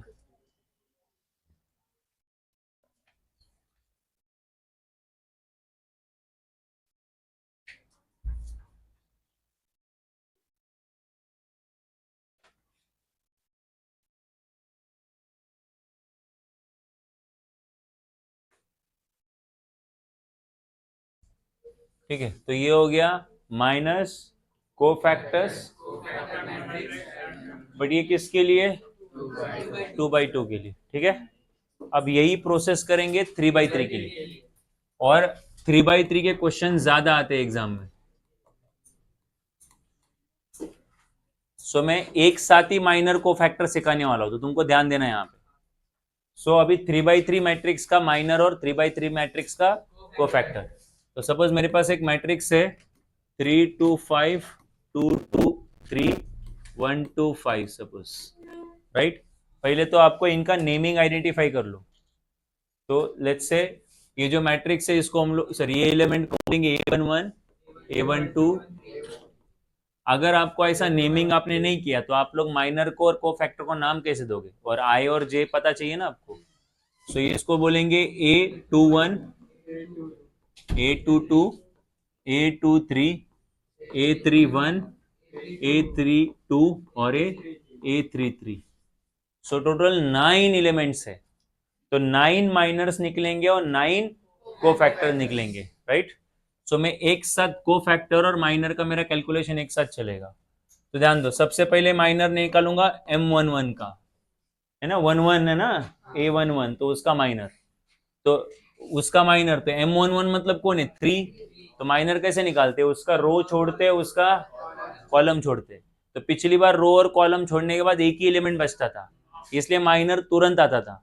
अब इधर रो और कॉलम छोड़ेंगे तो 4 एलिमेंट बच रहे, तो फिर माइनर डायरेक्टली नहीं आएगा। तो यहाँ पे 4 एलिमेंट मतलब 4 एलिमेंट का मतलब डिटर्मिनेंट। तो 3 का रो छोड़ा, 3 का कॉलम छोड़ा, तो ये 4 एलिमेंट बचे। कौन से 4? 2 3 2 5। तो उनको आप लोग डिटर्मिनेंट के फॉर्म में लिखो, और अब डिटर्मिनेंट सॉल्व करो। तो बोलो 2 इंटू 5 10, 2 3 जा 6, आंसर इज, तो आपका माइनर ऑफ 11 कितना आया? 4। अब उसका तुरंत क्या निकालो? कोफैक्टर। तो A11 का कोफैक्टर, क्योंकि माइनर 11 का तो कोफैक्टर भी 11 का, तो आंसर आएगा, उसका फॉर्मूला आपको याद ही होना चाहिए। -1 का पावर इधर कौन है? 1 और 1, तो 1 + 1, 2 लिखा डायरेक्टली तो भी चलेगा अगर आपको कॉन्फिडेंस है तो। और इनटू कितना आएगा? M11, तो -1 का पावर 2 होगा ना, ये 2 तो इवन है, इवन है तो वो +1 हो जाएगा। और माइनर कितना है आपका? 4, तो 1 into 4 कितना आया 4। तो इस तरीके से आपने माइनर और तुरंत क्या निकाल लिया कोफैक्टर। अगला माइनर, तो नेक्स्ट एलिमेंट 1 2 है, तो अब उसका को माइनर निकालेंगे। तो उसका माइनर निकालेंगे तो 2 है ना वो, तो 2 का रो छोड़ेंगे, 2 का कॉलम छोड़ेंगे। तो 2 का रो छोड़ा, 2 का कॉलम छोड़ा, रो छोड़ा कॉलम छोड़ा। समझ में आ रहा है मैं क्या बोल रहा हूँ? ये देखो, ये रो छोड़ा और ये कॉलम छोड़ा, तो 2 3 1 5 ऐसा है कि नहीं? सो इधर लिखूंगा मैं 2 3 1 5। सो 2 5 10, 1 into 3 और ये 7, ये हुआ माइनर। अब को फैक्टर, तो 1 2 का को फैक्टर, तो -1 का पावर 1 + 2 कितना आएगा 3, और उसी का माइनर -1 का पावर ऑड है तो क्या आएगा -1, और ये कितना है 7, तो आंसर इज -7। फिर अगला एलिमेंट 1 3 है, तो 1 3 का माइनर, तो 1 3 है कौन बोलो 5, तो 5 का रो छोड़ो 5 का, तो 2 2 1 2, तो 2 2 1 2, तो 2 2 जा 4, 2 1 जा 2, आंसर इज 2। तो ये हुआ आपका माइनर। अब आपको उसका क्या चाहिए को फैक्टर 1 3, तो इधर आएगा -1 का पावर 1 + 3 कितना होता है 4, और M13 -1 का पावर इवन है तो +1 हो जाएगा, और M13 कितना है 2, तो आंसर इज 2। माइनर तुरंत को फैक्टर। अगला अगला एलिमेंट कौन है 2 1, तो M21।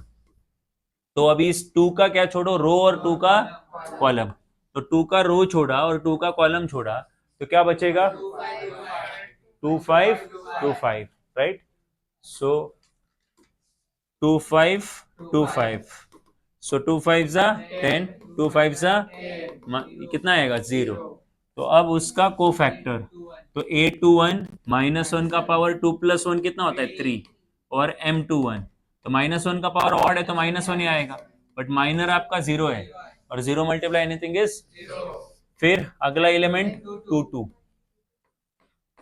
सो उसका रो छोड़ेंगे, इस 2 का रो छोड़ेंगे, इस 2 का कॉलम छोड़ेंगे, तो ये बचेगा 3 5, यस 3 5 1 5 एग्रीड।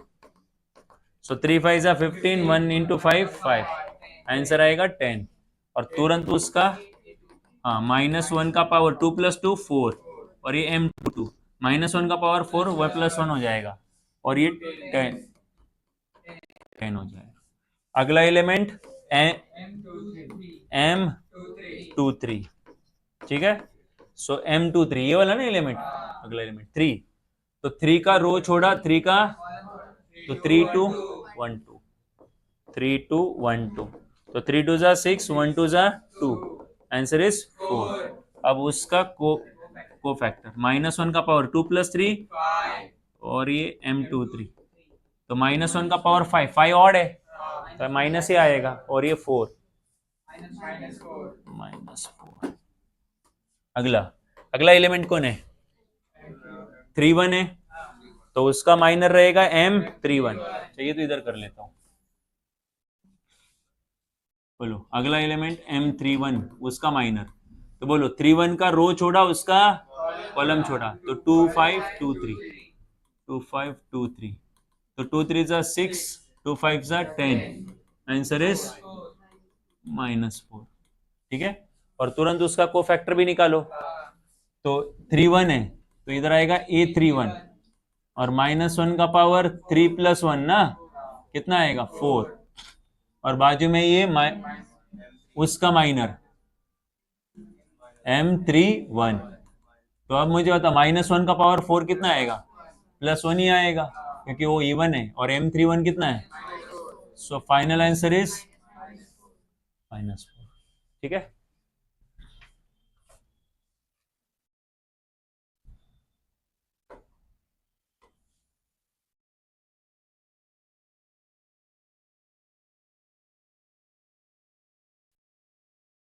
ओके, सो ध्यान दो अभी यहाँ पे। नेक्स्ट वन इज 3 1 हो गया ना, तो 3 2, तो M32, बोलो उसका रो छोड़ा उसका कॉलम छोड़ा, तो 3 5 2 3, सो 3 3 जा 9, 2 5 जा 10, आंसर इज -1। और इधर A32, सो -1 का पावर 3 + 2 कितना 5, ऐड करना होता है 3 + 2 5 और इधर मल्टीप्लाई में उसका माइनर, तो बोलो -1 का पावर ऑड है तो -1 और M32 खुद -1 है तो माइनस माइनस क्या होगा +1 एंड द लास्ट। सो बोलो तीसरा एलिमेंट कौन है 5 है तो 5 का रो छोड़ा 5 का 3 2 2 2 सो 3 2 6 4 आंसर इज 2 और A33 -1 का पावर 3 + 3 6 और ये -1 का पावर इवन है तो 1 और M33 कितना है तुम्हारा 2। तो इस तरीके से अपने ऑल 9 माइनर्स कंप्लीट कर लिए, ऑल को फैक्टर्स भी कंप्लीट कर लिए। अब को फैक्टर मैट्रिक्स और उसका एडजॉइंट। सो को फैक्टर मैट्रिक्स, पहले को फैक्टर मैट्रिक्स मतलब मैट्रिक्स के एलिमेंट्स के जगह पे बस उनका क्या लिखने का को फैक्टर, राइट। सो 4 - 7 2 फिर 0 10 -4 और फिर -4 1 2। अब उसका एडजॉइंट, एडजॉइंट मतलब बस इसका क्या निकालना ट्रांसपोज। सो ये आएगा 4 - 7 2 0 10 -4 हाँ, ये हो गया कंप्लीट एडजॉइंट आपका, राइट। तुम लोग एक प्रैक्टिस के लिए करो अभी।